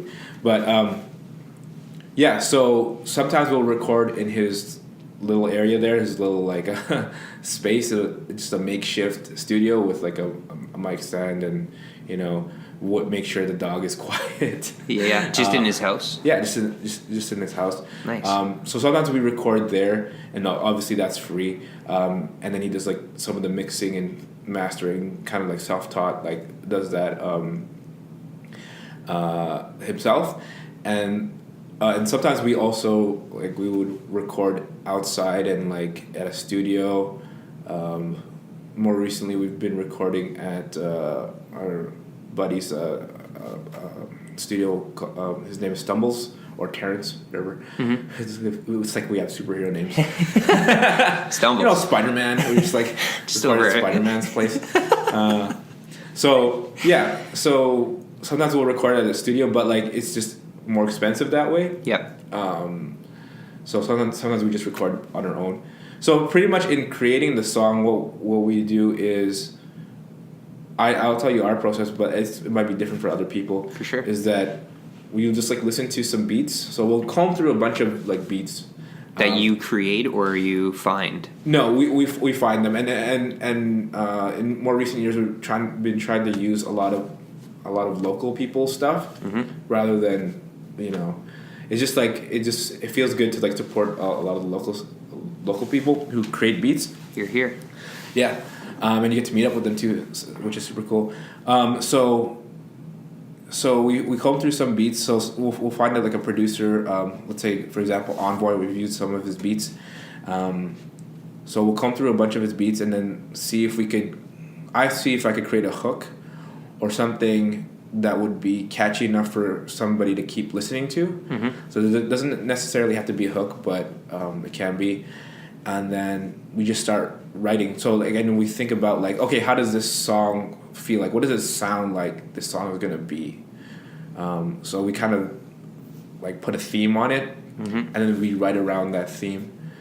And it could take anywhere between like a few hours, maybe 3 hours to like finish a song, or it could take like a bit longer than that, especially with the verses, with the rap verses. And then we record it. It gets once we get the recording right, then he mixes it, or somebody mixes it properly, and then it gets mastered, and then you gotta figure out how to put it out there, which is right now just social media and like our small circle of like influence. And sometimes we even put like some cover art. Mm-hmm. And my girlfriend Jane, she actually like has done a lot of the cover art for her stuff. She's a really good artist. And just like, yeah, we want this clown or something, like whatever it is. Yeah. We want this, raindrop or whatever, and then we used it as the cover art and then released it. Mm-hmm. Yeah. And what do you know what software you use for recording, like the vocals? Is it Adobe? I don't know. Wait, it's no. Audacity? No, it's not Audacity. Audacity is like the free open source one, right? I forget what it was called. Yeah, I completely forget. That's okay. What it's called, but yeah, no worries. Just out of curious, because I've just been dabbling in podcasting, and I use GarageBand for this audio recording. Right. And I have an idea of how I have an idea floating around the back of my head on I'd like to create my own intro, outro, different like sound effects that maybe I can incorporate down the road into this podcast. Cool. And because right now the intro song that I use for the podcast is just some free, license-free song that I downloaded off YouTube. So I kind of fade in and out and do like the intro bio of who my guest is. Mm-hmm. And I've just downloaded a song on YouTube, but I'd like to create my own and have kind of my own flavor sound to add into that. So just curious what kind of software and, and the technical aspects. I'll find out and I'll hook you up with the stuff. Yeah, no, that'd be great. That sounds good. Awesome. So that's a pretty cool process. So you theme the song and then write around the theme. Yeah, and then along the way, we analyze it. Well, at least for me, I analyze it a lot and try to refine it as much as possible. I kind of look at it as like a product where it's... I'll do a drug reference right now. It'll be like the coca leaf, right? Mm-hmm. I'm trying to refine that it's something really potent to cocaine, right? So to do that, I have to like analyze it and kind of refine it and make sure that, its potency is going to be like really, really high. Like I want that Heisenberg Breaking Bad type blue meth as like my song, right? Because if it's not, then, nobody's going to pay attention to it. Like, the biggest thing is that the music is good and then everything else is like just falls behind that because you could have a good following or whatever and then you have like a crappy song and then like it goes back to like why do you do this just to like have like a following or be famous or whatever, which is fine for some people, right? Like it's people have different whys, but for us it's just like we need to make this the best thing possible that it can be, and then then we'll gain a following from that, so love it. And as a listener, I listened to the full how many tracks was it? I think it was like released on iTunes. 6, yeah. So I listened to that several times over, and it's pro, man. It's pro. It's I wasn't like, I know that guy, and like it sounds kind of amateurish. It's their first time. I thought it was very professional, and thanks, you guys put together that pure cocaine. So it turned out really, really slick, and it sounds awesome. Definitely encourage people to check it out and listen to it because it's pro. It's pro. That's all I can say. Thanks, man. Yeah, you should listen to the stuff on SoundCloud too because there's a lot more stuff on there as well. And do you know Logic, the rapper? Mm-hmm. Logic? Yeah. Andrew did it's not a cover. It's like he did like a remix where he used the beat from 44 Bars. Okay. It's 44. I think it's called 44 Bars by Logic. Yeah. And then he just made his own version. He just wrote all the lyrics, which is like so many bars in a row, like so many bars of rap in a row, and it's like what? Really, eh? Yeah. Yeah. Nice. Yeah, I'd love to check that out. And is Logic part of Migos? No. No. Then I'm getting mixed up. People are yelling at this right now if they're listening to it. They're like, Logic part of Migos. No, Logic is he's like a solo rapper. I think he was with Def Jam. I think he might still be with Def Jam. He's half black, half white, but he looks white. Oh, yes. I know what you're talking about. The nerd does not look like a rapper. No. If you really just be like, yeah, that's... Yeah. He's like a skinny white dude. Yes, okay. Well, it okay. looks like a white dude. Skinny white dude with like, like those glasses, those... I don't know. Those really nerdy glasses. Yeah. Does not... He's got a voice that doesn't sound like what you imagine he looks like. Yeah. I guess that would be accurate. Yeah. He's super sick though. Yeah. He is. Yeah, my apologies on that mistake. What if Logic was listening to this and he's like, God damn, I'm not part of Migos. Yeah. That's awesome. Nice. Okay. Well, let's... It's all good. Yeah, let's move on from that. So what other things are you exploring right now that is either on track or maybe something totally different than what, like in the music, dance scene, rap scene?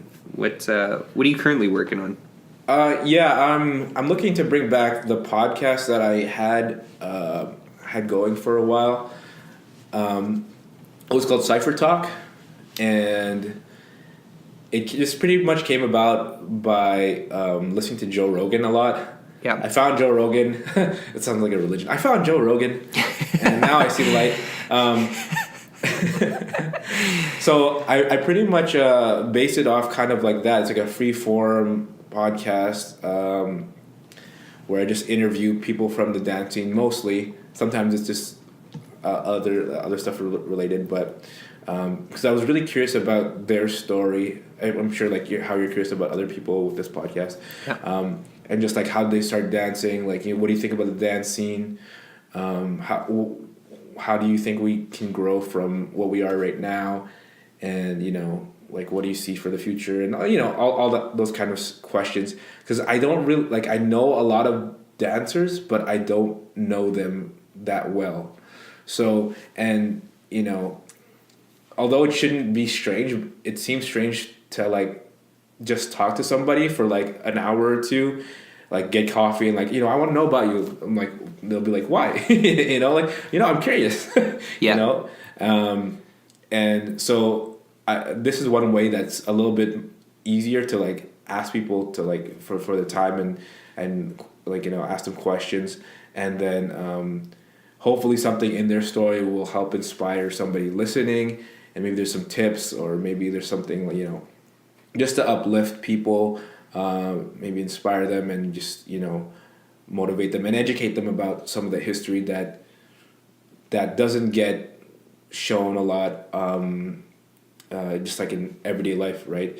So and part of the reason why I want to bring Cypher Talk back was because it did inspire a cool documentary, which is I wanted to tell you about too. It's called Our Scene the Movie, that was made by Jeannie Buffo from Boss Dance Crew, and Quan, I don't know his last name, but everybody knows him as the video guy.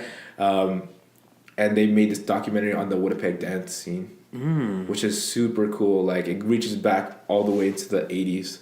Oh wow! Yeah, and is it is it live for people to watch, or still in the works? There's going to be a free screening at Muse Dance Studio on February 16th, I believe. You guys can check out Muse, MUSE. It's a dance studio in Winnipeg, and I think he's planning to release it just online, and you just pay $7 or something like that for the documentary.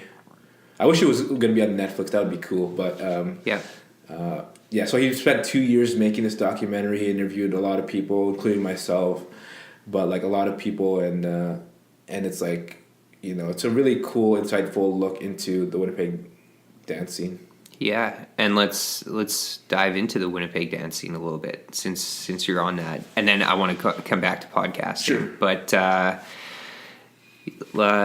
just tell us about the Winnipeg dance scene for people that don't know that we even have one, or what's your take on the Winnipeg dance scene? The Winnipeg dance scene is pretty big now. I remember starting with just like the choreography type stuff in like high school and like stuff. There's a couple of crews that were really prominent, and now like the style and everything it's like spread to a lot of studios, and there's a lot of dancers. I think at one event in like not recently, like, well, it was a few years ago, there was like 500 like dancers at this event. What was it called again? I'm totally blanking, but it was a big event.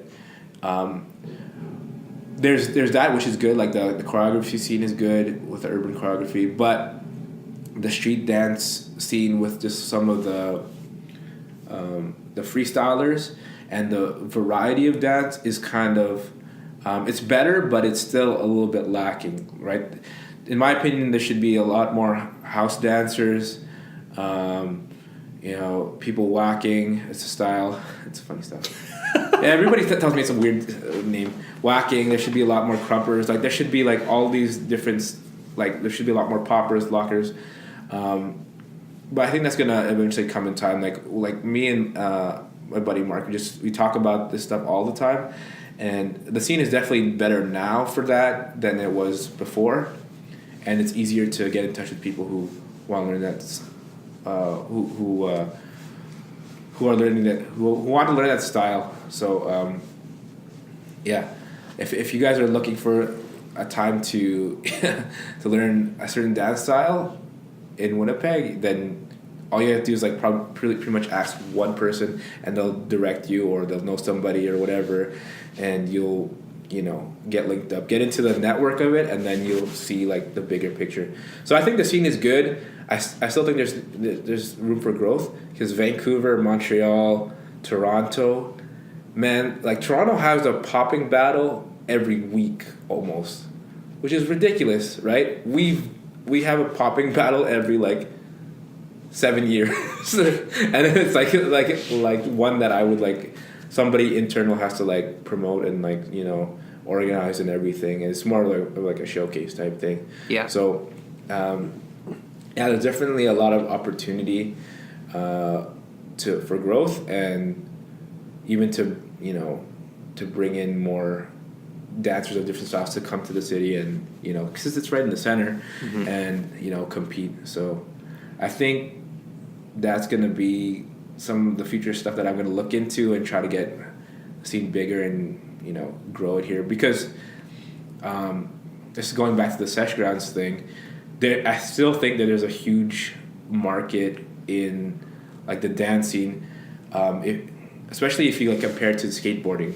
Like skateboarding was like, now it's like if there's skateboarding shoes, there's like all this kind of stuff that's so associated with skateboarding, and it's a huge industry. Like there's like attire and clothing and all that stuff. But with dance, for some reason, it's kind of, especially street dance, it's like not like fully formed yet. Mm-hmm. So. Mm-hmm. Yeah, but anyways, it's good, it's growing, and it's just up to like some of the leaders here to keep pushing.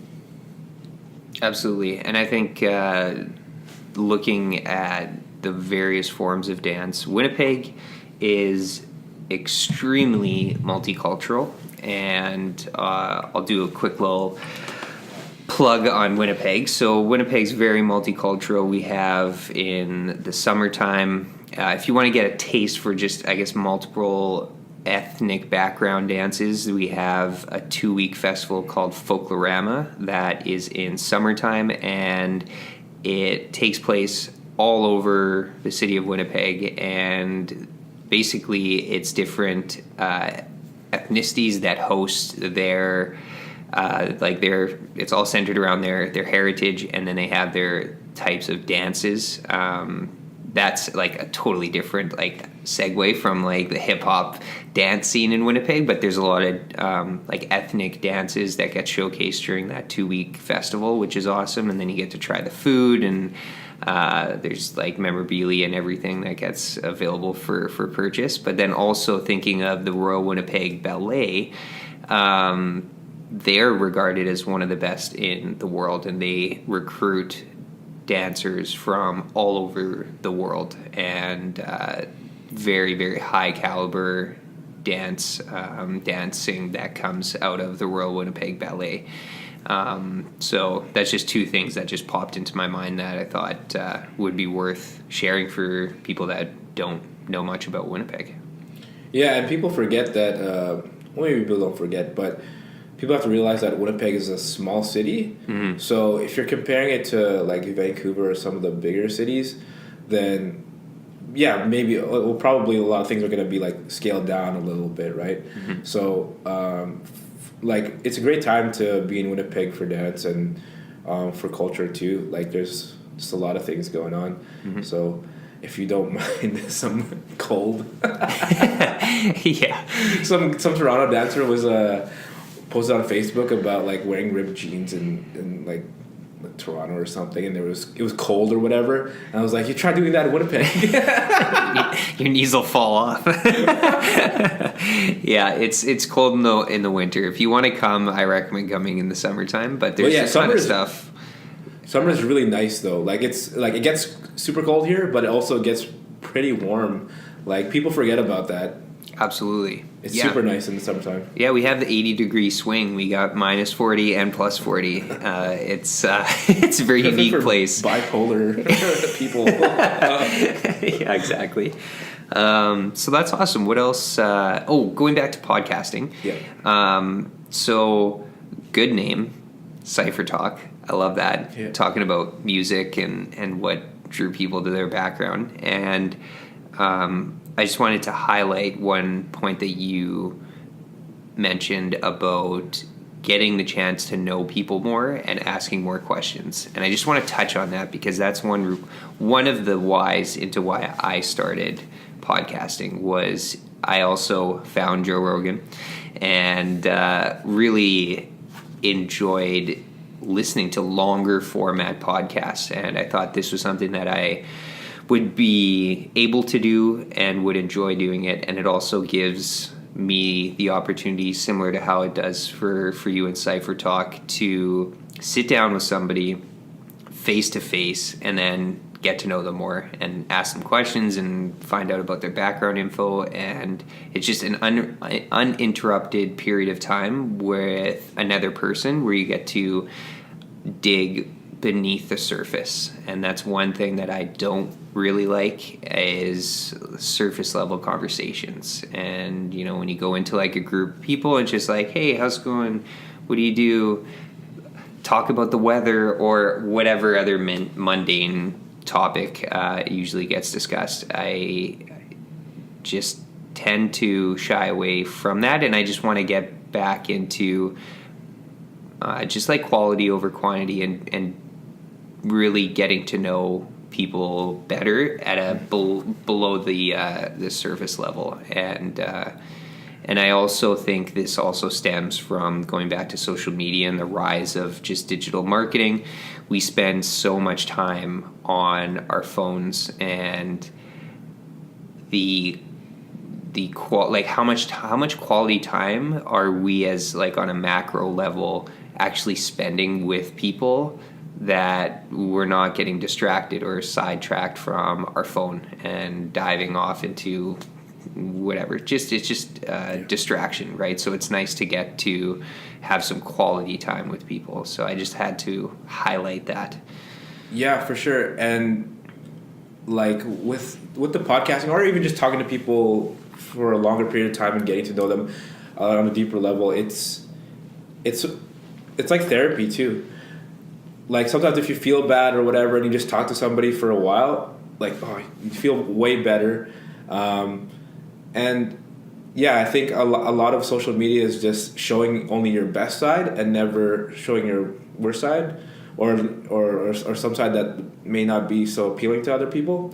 And when you spend enough time with people, like either in like an interview or like a podcast or just talking to somebody, you finally realize, oh, okay, this person is like, it's multifaceted. They're like, you know, there's more sides to this person, and you know, it's just like almost like a support type thing too.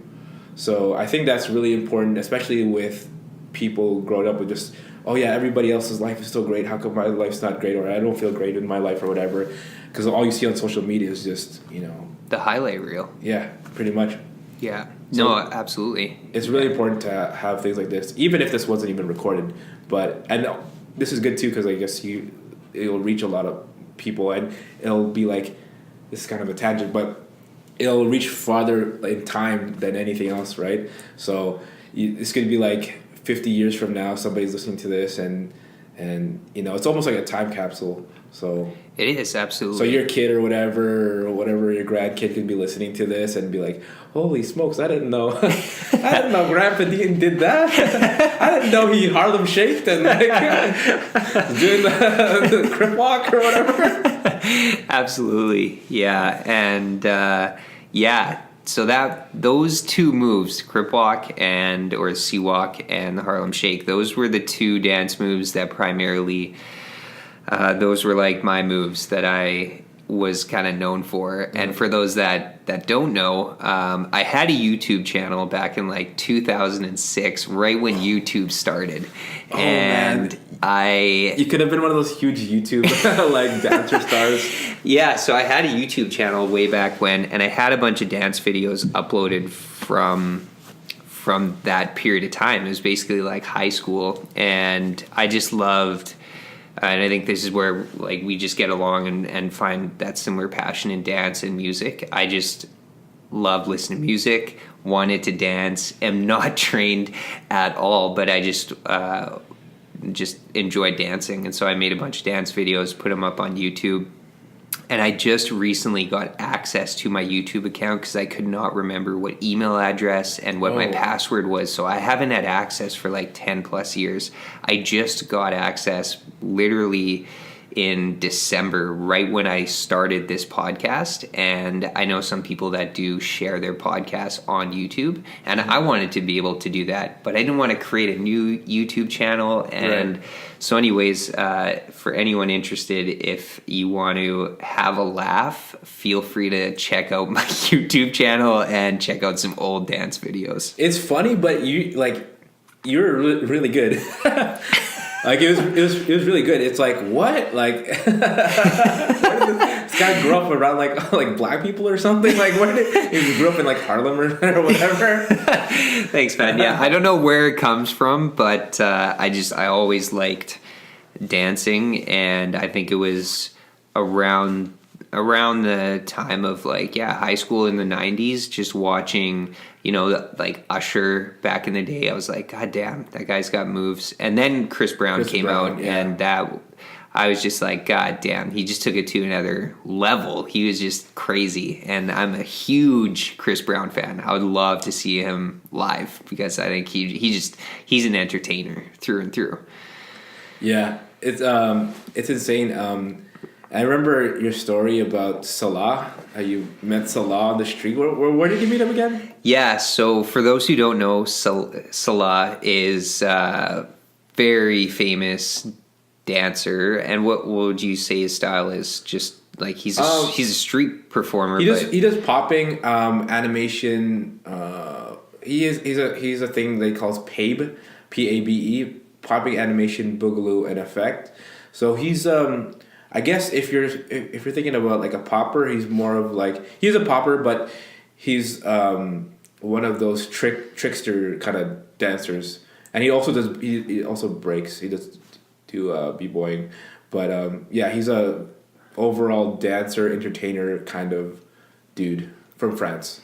Yeah. And I was in Australia, and I was in Sydney, I believe, at the time, and I was just walking down the street, and then I just see Salah street performing, and I was like, oh snap, this guy's on YouTube. And so I went over, watched him, and he was performing a routine with like the handkerchief or like Kleenex that he does, where he like blows it into his hand, and he does some cool stuff with he's a very creative dancer, and I was just a big fan. So he finished his performance, and I just went up and talked to him, and I just said, I'm a big fan. I see you on YouTube, and I just really love your style of dance. And that's basically all I wanted to say, was just I'm a fan. Good, like, keep doing what you're doing. And it was really cool. He was really nice, so it was really cool meeting him. That's crazy. Yeah, I almost I'll say it's kind of like a sensational headline, but I almost battled the Twins. No way. But not really. You're gonna hear the story. So the Twins were here in Winnipeg for the Beyonce show. Yes. Back like a few years ago. Maybe 3-4 years ago or something like that. Yeah. And they went to opera at the time to like, I don't know, just to like hang out and like after party type thing, right? Yeah. And I knew somebody that worked at opera, but she didn't tell any of the dancers that the Twins were gonna come there because the Twins wanted to be like low key or something. Yeah. But still, right? So I was upset because she never told any of the dancers. Yeah. And I remember that night because I was already kind of like around that area. Yeah. And I was just driving around or something. But yeah, if she had told anybody about that and we went there, yeah, it would have I could have been smoked by the Twins. You could have had the honor of getting smoked by the Twins. I got smoked by the Twins. Yeah, they are unreal. For those who don't know who they are, they're twins, and they're from France as well, I believe. Yeah. And what is it, Larry and... I remember the other guy's name.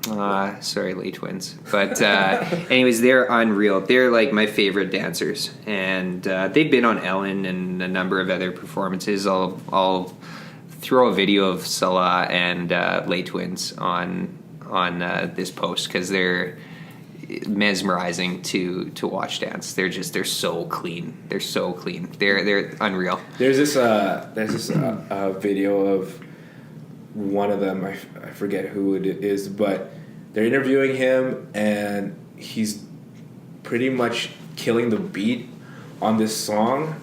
The song is called Edit by Ants, I think. Yeah. Have you seen it? Oh. Where he's just killing the beat, but he's just like doing weird facial tics and stuff with his hands, but he's like totally like murdering the beat. It's so insane. It's just like another level of musicality and hearing the music, because I wouldn't be able to, even if I heard that song 1,000 times. I've heard that song quite a few times, but I would never like approach it that certain way. It's just something. Some people have an unfair advantage in how they listen to music and how they express it when they dance, which is something that I've also got into when I've done those Psycho Talk podcasts. It's like, how do you do that, right? Like, yeah, they dance with their face. Like, they incorporate their face when they dance. It's unbelievable. And Laurent is the other, Larry and Laurent. Yeah, and they're insane. They're just insane. That's why they dance with Beyonce, right? They're the best. They're unreal. Yeah, that's so cool. Are you gonna be getting into dance again, or is that just something that's like in your past or whatever? Good question. I think you're really good, man. Like it's not like, it's funny to see you dancing because it's surprising, but it's also like, oh crap, he's good. Like, you have like all this potential, and when I see people with like a lot of potential, or even just a little bit of potential, I'm like, yo man, you guys should be. I try to encourage that as much as possible. Yeah, so. Absolutely. No, that's a great question. I would love to get into dance, and I'd love to learn how to do more styles of dance.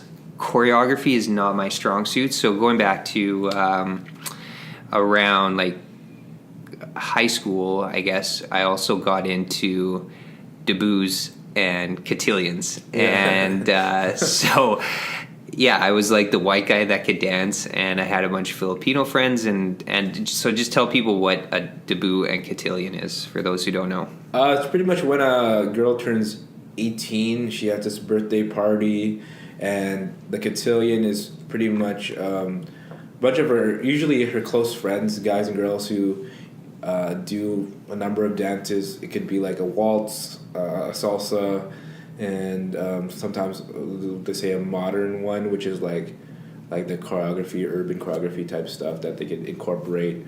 So yeah, they just do her and a bunch of her friends do a bunch of dances in front of like friends and family at this like social gathering party type thing. Yeah, Yeah, beautifully said. It is such a good time. It is a party, and I wish white people in other cultures like incorporated that like celebration of just when you turn 18. It was so much fun, and so I got to. I guess I got to learn a lot of choreography through the debuts that I was involved with, and had so much fun doing. Yeah, we did waltzes, we did like the modern. That was like my favorite, and so I got to dabble with like different genres, which was great. And I think I'd love to do more hip hop dancing. I did go to a New York. It's a big dance studio in Broadway New York. Dance Center? Yes, Broadway Dance Center, and did a hip hop class with an instructor there. And Who was it? you know what? I don't remember his name. He's a black guy. Showtime? I'm sure there's a lot of black guys. Yeah, no, I'm not sure. He was awesome, and we did a dance to Meek Mill's "Dreams and Nightmares" Okay. song, and that was the first time that I heard that song, and I was just like, man, I get amped listening to that song. That song just the way, the flow of like Meek Mill, I don't know. It like pulls something out of me, and so I just want to go ham when I listen to that song, dance wise, and then outside of that, I've done one class. So I took that dance class, and then I did one dance class in Winnipeg recently, within the last like few months. I don't know if I texted you about that. It was a few months ago, and it was. At one of the churches down in Osborne, and it was a guy from Toronto that came down and put it on. I can't remember his name off the top of my head, but it was a good class. And we danced to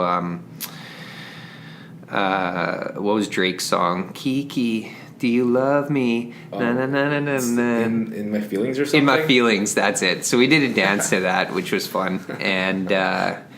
That was like the most recent time that I danced, but yeah, I'd love to get back into it. And I feel like you would be really good at light feet. Do you know anything about light feet? I know the song. The song Light Feet? I know you got the light feet going, got the light feet. It's like that's a throwback song, but no, what's I feel light like, feet? well, it's from the same area, I think, as like the Harlem Shake and stuff. Yeah. Because they incorporate the Harlem Shake in it. It's just a lot of. Well, I'll show you later, but I don't know how to describe it exactly because it's like very unique. So yeah, cool. Yeah, I feel like it's right up your alley, and you already have something that you could refer to as like something in that style, and it seems like a lot of fun. I tried to get into it a few years ago, but like there's a lot of styles to like cover. There is for sure. But yeah, I think you'd be really good at that. Yeah, I'd love to try that out. I like grapple with dance though, because I've gotten a lot of compliments over the year of like, oh yeah, you could dance, and so like when I'm in like a club or like a dance situation, people want me to dance. Yeah. But I don't want to dance on command. So I grapple with like, no, like I'm going to dance when I want to dance. Yeah. And I've always kind of stayed true to myself in that sense of like, I want to dance on my terms. That's always kind of been, I don't know what that is about, if that's just like an inner struggle, because I'm sure I've missed out on some opportunities to like bust a move in front of family and friends. Yeah. But I've kind of been stubborn in that sense that... I think that's good though. Like it means... I want it to be special, so I don't want to just like... I don't want to dance on command like a puppet. I want to dance when I'm feeling like I want to dance. That's when I'm gonna do it. That's the best way to go about it too. And I've had the same thing too, right? Like I've been hired to like dance at like kind of just be like a party dancer at like a bar mitzvah type thing. Yeah. I mean, like it's good. It's a gig and everything. You get paid for it. Yeah. But I didn't enjoy it at all. Like, it was like, yeah, it's kind of like the thing that you're saying, dance on command type thing. And I'm like, I'm not really like that, you know? Like, if I feel something, that's the best time to dance. Like, if I do it just, like, if I just go through the motions without, like, not feeling anything, then it's not going to come out as good. Yeah, dance always to me has been, yeah, it's an expression, but it's how I'm feeling in that moment, and how many drinks have I had also. Like, if I have had a couple of drinks, yeah, you're probably going to have a higher chance of me, like, busting a move, but not too much so that it's a sloppy, embarrassing dance. Yeah, we've had discussions about this before, me and, like some of my crewmates and stuff, and just, like, what's the good level of, like, alcohol to, like, get loose, but not too loose where you feel weak or, like, all groggy or something.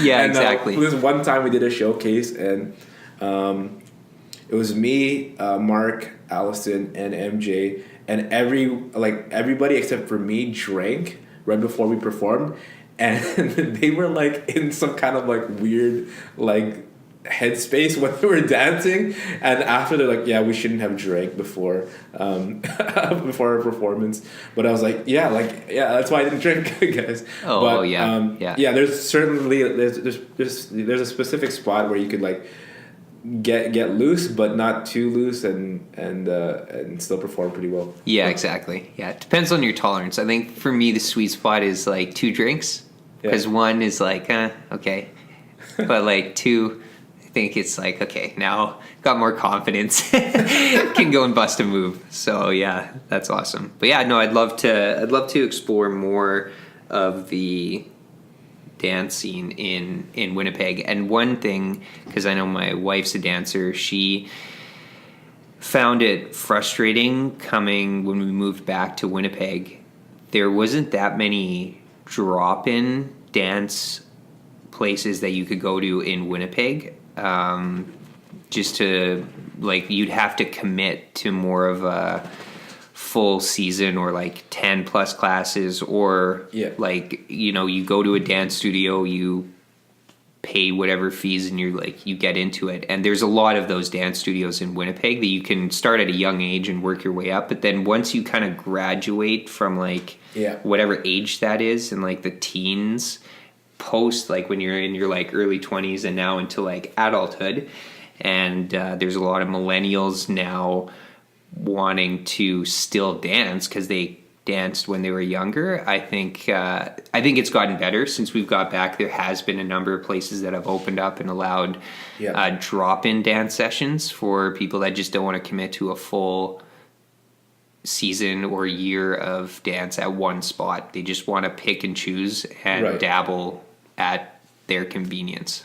Yeah, there's I think there's always been drop-in dance programs, but finding out about them was kind of hard, or they were, like, kind of sprinkled about in these long periods of time. And now there's like more available, like Drop-In Dance Winnipeg. I know they do a lot of drop-in stuff. Even some of the urban studios, like the hip hop studios. There's a couple. There's Muse, which just opened up this past, like, fall, and Live Dance Center, which has moved to, I think they're on Church right now, Church like Avenue or something, near, like, Keewatin or something like that. But yeah, there's more stuff available now, because, like, all those adults still want to dance and everything, but it just doesn't fit their customer profile, I guess, to, like, join a studio, like, in the traditional sense, right? Yeah. Where, like, you sign up for, like, the whole year, and then you have a recital at the end or whatever. That's right. And I'm sure, you know, your wife is familiar with that, how that goes. Yeah, exactly. Yeah, that's cool. That's very cool. Yeah, I think there is definitely a lot of room for growth in the Winnipeg dance scene, and I think it'll continue to evolve. So that's super exciting. Anything else that you want to cover and dive into? I'm super into MMA. I like watching MMA. Yeah. Let's dig into it. Who you following? Who are you excited about currently? Well, I'm excited about. What am I excited about? Jeez, there's there's a fight with there's a fighter who I love to hate. His name's John Jones. Yeah. I don't know if you know anything about him, but he failed a drug test or something, and then they allowed him to fight, but they moved the venue all over to another state. And I don't know. I don't like him. Like, I don't hate him, but like, I don't like the way he talks. Like, you know those people like where I don't like this person. It just rubs either. I'm sure way. if I saw him in real life, I'd be like, oh, okay, let's get a photo. You know, you know. But let's get a drop kick you now. Just because it's John Jones, right? But yeah, I just don't. I don't like him. He's fighting. I think his name is Anthony Smith. I always forget his first name, but that should be a fight that's super exciting.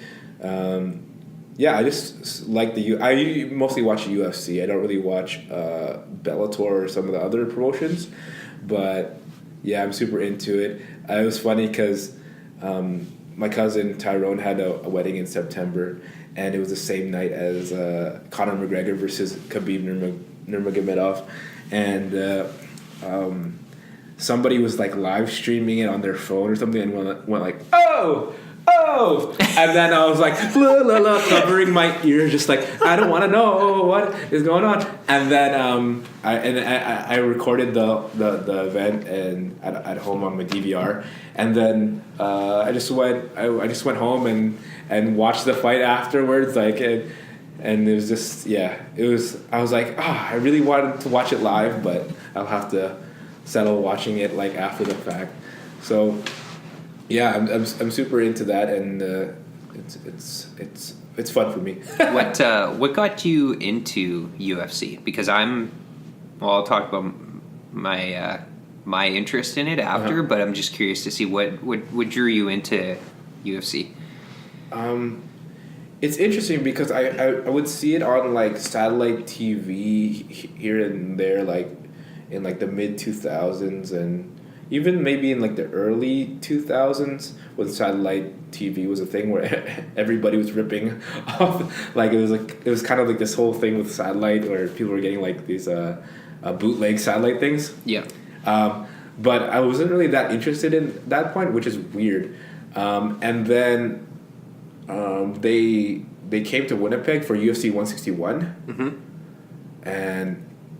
And then I watched a live event, right, with my cousin Andrew, and then I was like, "Whoa, this is super cool." And then I got into it after that, and like something about that live event was just like, "Whoa, this is really cool." Mm-hmm. And then yeah, from there just went into it, and then there's like a side story with like one of the ring girls, Octagon girls, and like how I like met them and stuff, but.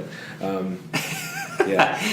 Yeah. Well, actually, talking about UFC 161. So at that time, I was working at Good Life Fitness, and I was working downtown at the downtown gym on Portage in Maine. They have in the TD building on the 7th floor, I believe. Mm-hmm. They have a Good Life gym down there, and I was working there at the time, and Dana White and Joe Rogan came and worked out at the gym when I was working there. Oh!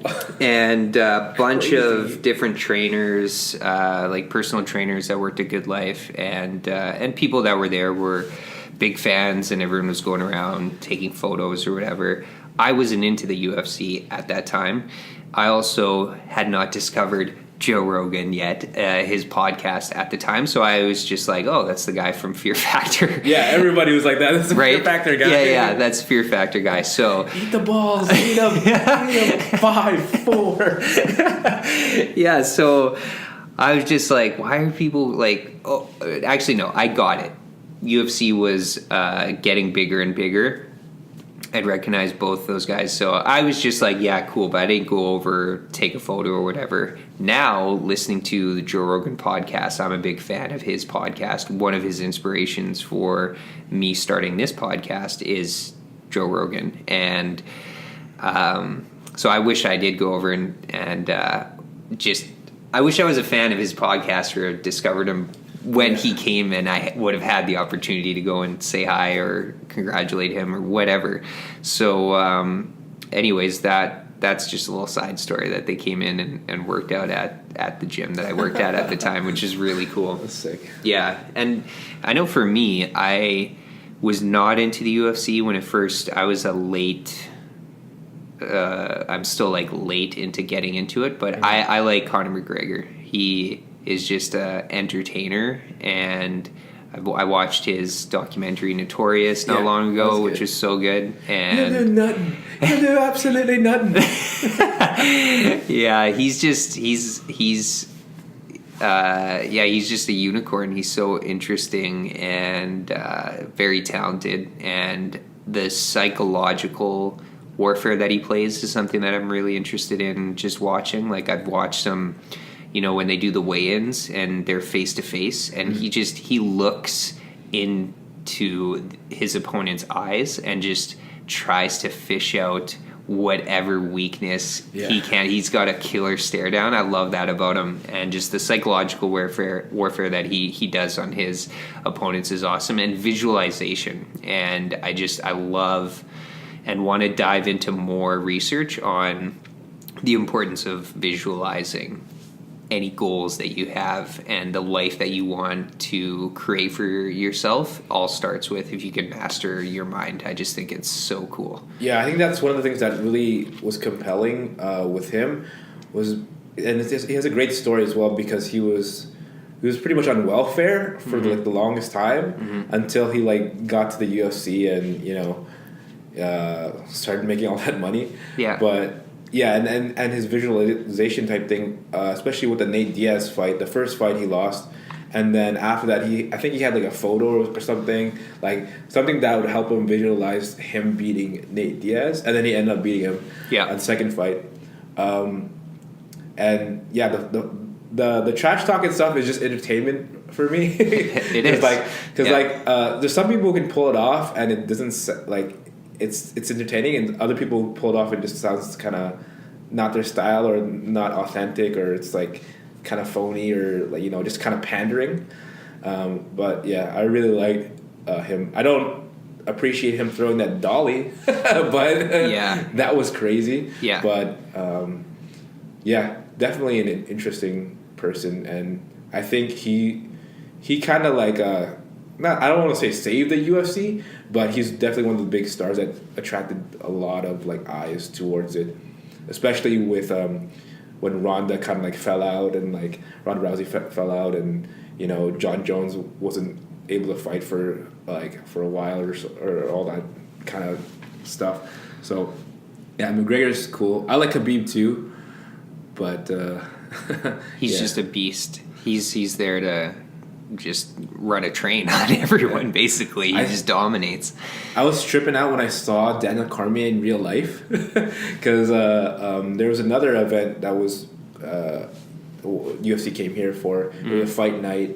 I think the headlining fight was Robbie Lawler versus Rafael Dos Anjos, and Daniel Cormier was one of the commentators. And then we went up close to them because they were doing some kind of post-fight analysis type thing, and I'm like, oh, it's Daniel Cormier. Look, he's not that much taller than me, but he's built like a tank, and look, he's wearing Jordans, and just I really like Daniel Cormier because he doesn't look like he's like a teddy bear that can kick your ass. And also he fights John Jones, and he's lost to him twice, but I don't know. I like Daniel Cormier. He seems like a really cool dude, and I like his fighting style. So yeah, I know for me, I like, and this is more of a testament to Joe Rogan, is jiu-jitsu, and that's actually something that I have been more recently considering getting into, is jiu-jitsu. I've never, and anyone who knows me growing up, I am not a fighter at all. Anybody that I know or when I run into people, I give them a hug. You're a grappler. I'm a hugger. Yeah, maybe a grappler. The clinch. Yeah, exactly. Maybe that would be my strength if I do jiu-jitsu, will be grappling. But I did wrestling in grade 12 in high school. Oh, and sick. I actually really enjoyed it. And it was damn near impossible to flip me over on my back. Like, I was really solid at just staying, like, starfishing out on the ground, and it was really, really hard for people to flip me over. But I definitely don't have that inner fight. Like, I'm not fighting for, like, these grinders in, like, the UFC. Like, they're fighting for their life, and they're, like, they come from, like, a hard background. Like, I'm, like, a suburban white kid that had, like, pretty good upbringing. Like, I don't have, like, those inner demons that some of these guys just really, that's their outlet. You don't have a chip on your shoulder and have to prove anything to. But, like, I could see it the other way, where it's, if it's jiu-jitsu, it's just like a game, right? So yeah, it's a game that you play, and then, you know, if you lose, just, you know, you tap or whatever.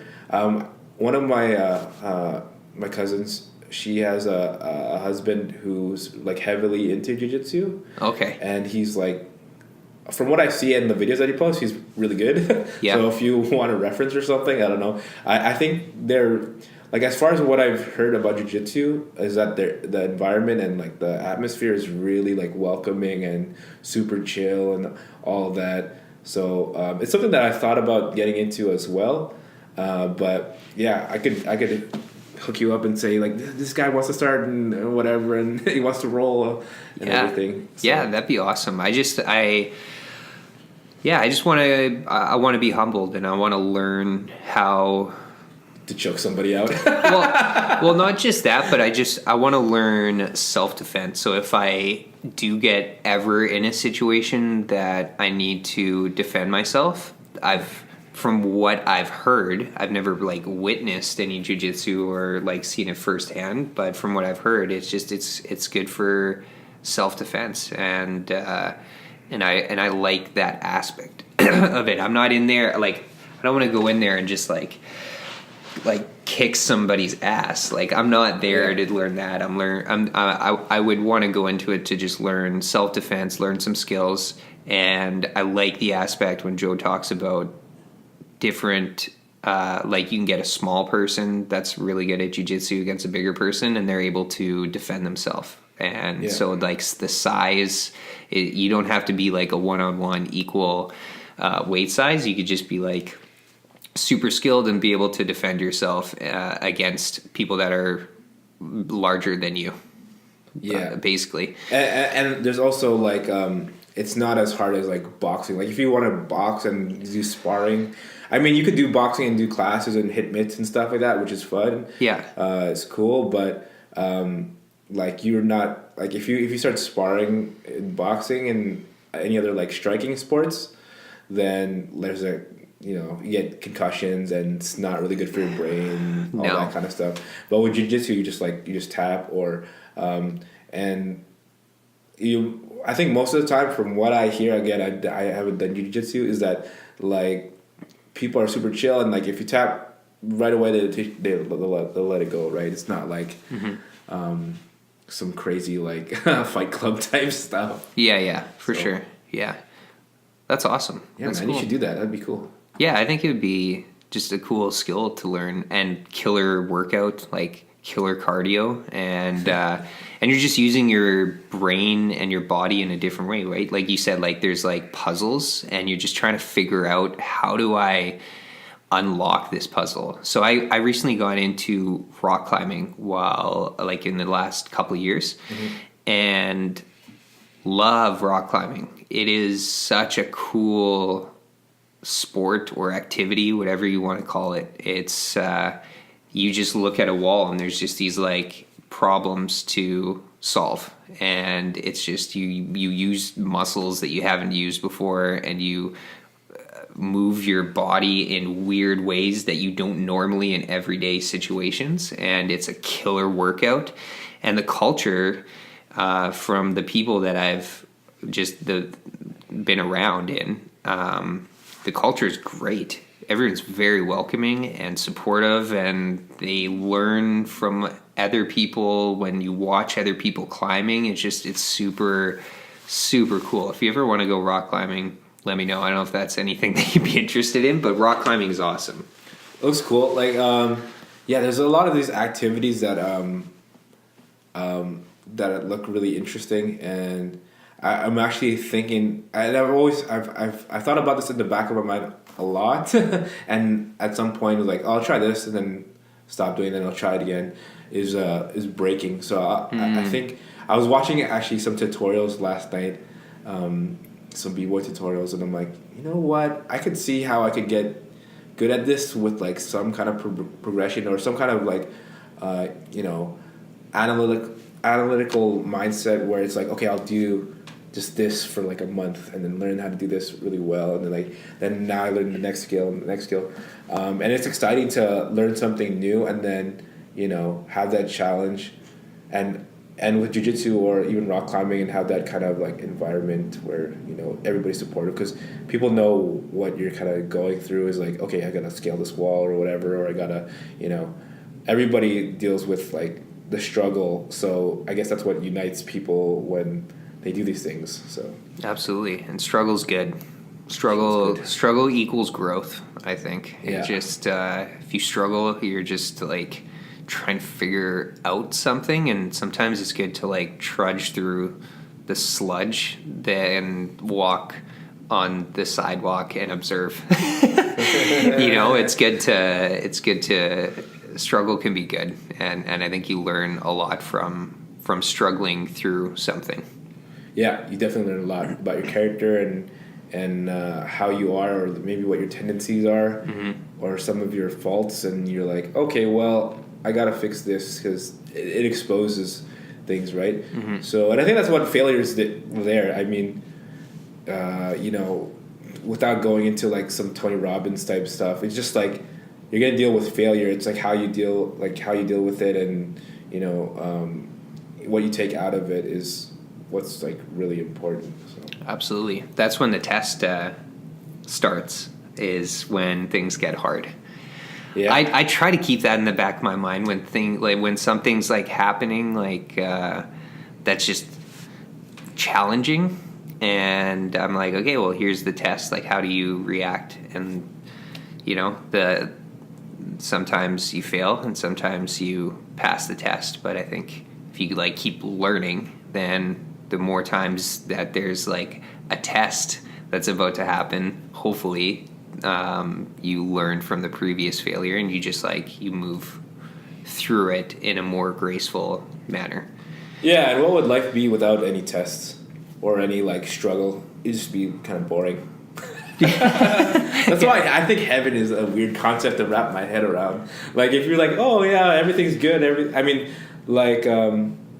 It's different when you're thinking about like. If you visualize something, you struggle at it, then you win at the end, like get the victory at the end.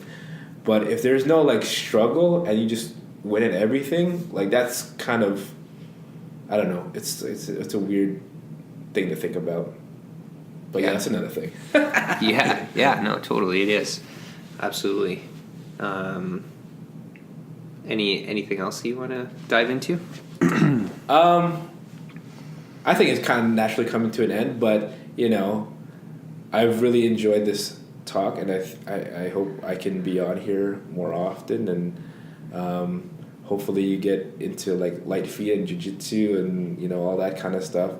I think this actually has been really productive. It's like, oh cool, what are you doing? Oh, I'm doing this. Oh cool, what are you doing? Oh cool, I'm doing this. Oh, what do you want to do? I want to do this. Oh, you do? Okay, that's cool. And then we're eventually gonna do it, and they'll be like, oh, awesome. And then Yeah, we can talk about it next time. Yeah, absolutely. Yeah, podcasting is so fun because it gives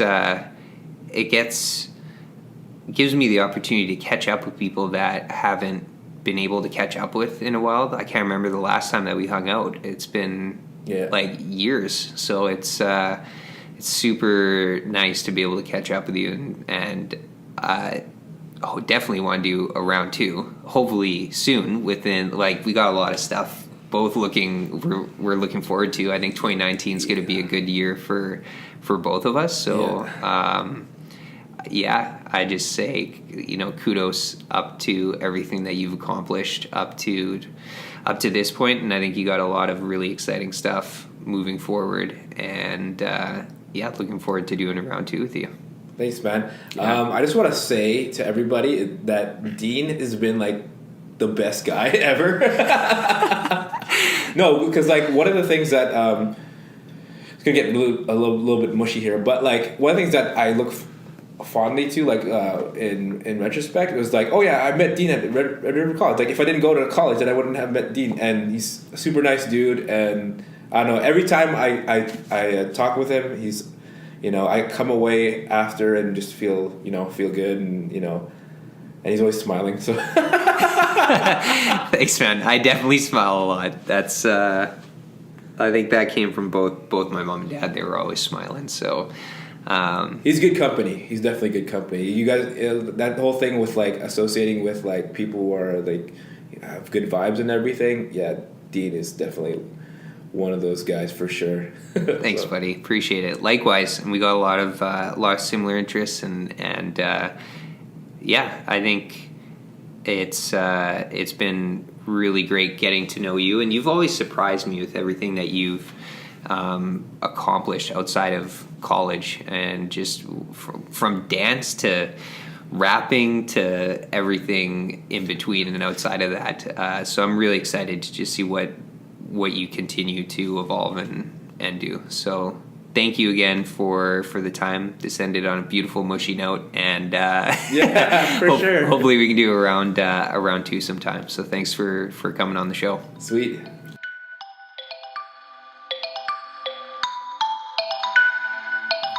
Hi guys, Dean again. Thanks so much for listening to the episode. If you enjoyed it, please hit that subscribe button and leave a review. I'd love to hear your feedback on what your favorite part was, areas that you wished we would have dug deeper into, and any other thing that you could think of. So leave a review, and also head over to www.simpletounderstand.com, where you can find relevant show notes and links to anything that we discussed in the episode. And that's pretty much it. So thanks for taking the time to listen to this conversation, and stay tuned for my next guest, which will be airing out very shortly. Looking forward to continuing to do this, and just wanted to take a moment to say thank you guys. Really appreciate all the feedback that I have received up to this point, and looking forward to getting more down the road. So enjoy, have a great day, and until next time, take care.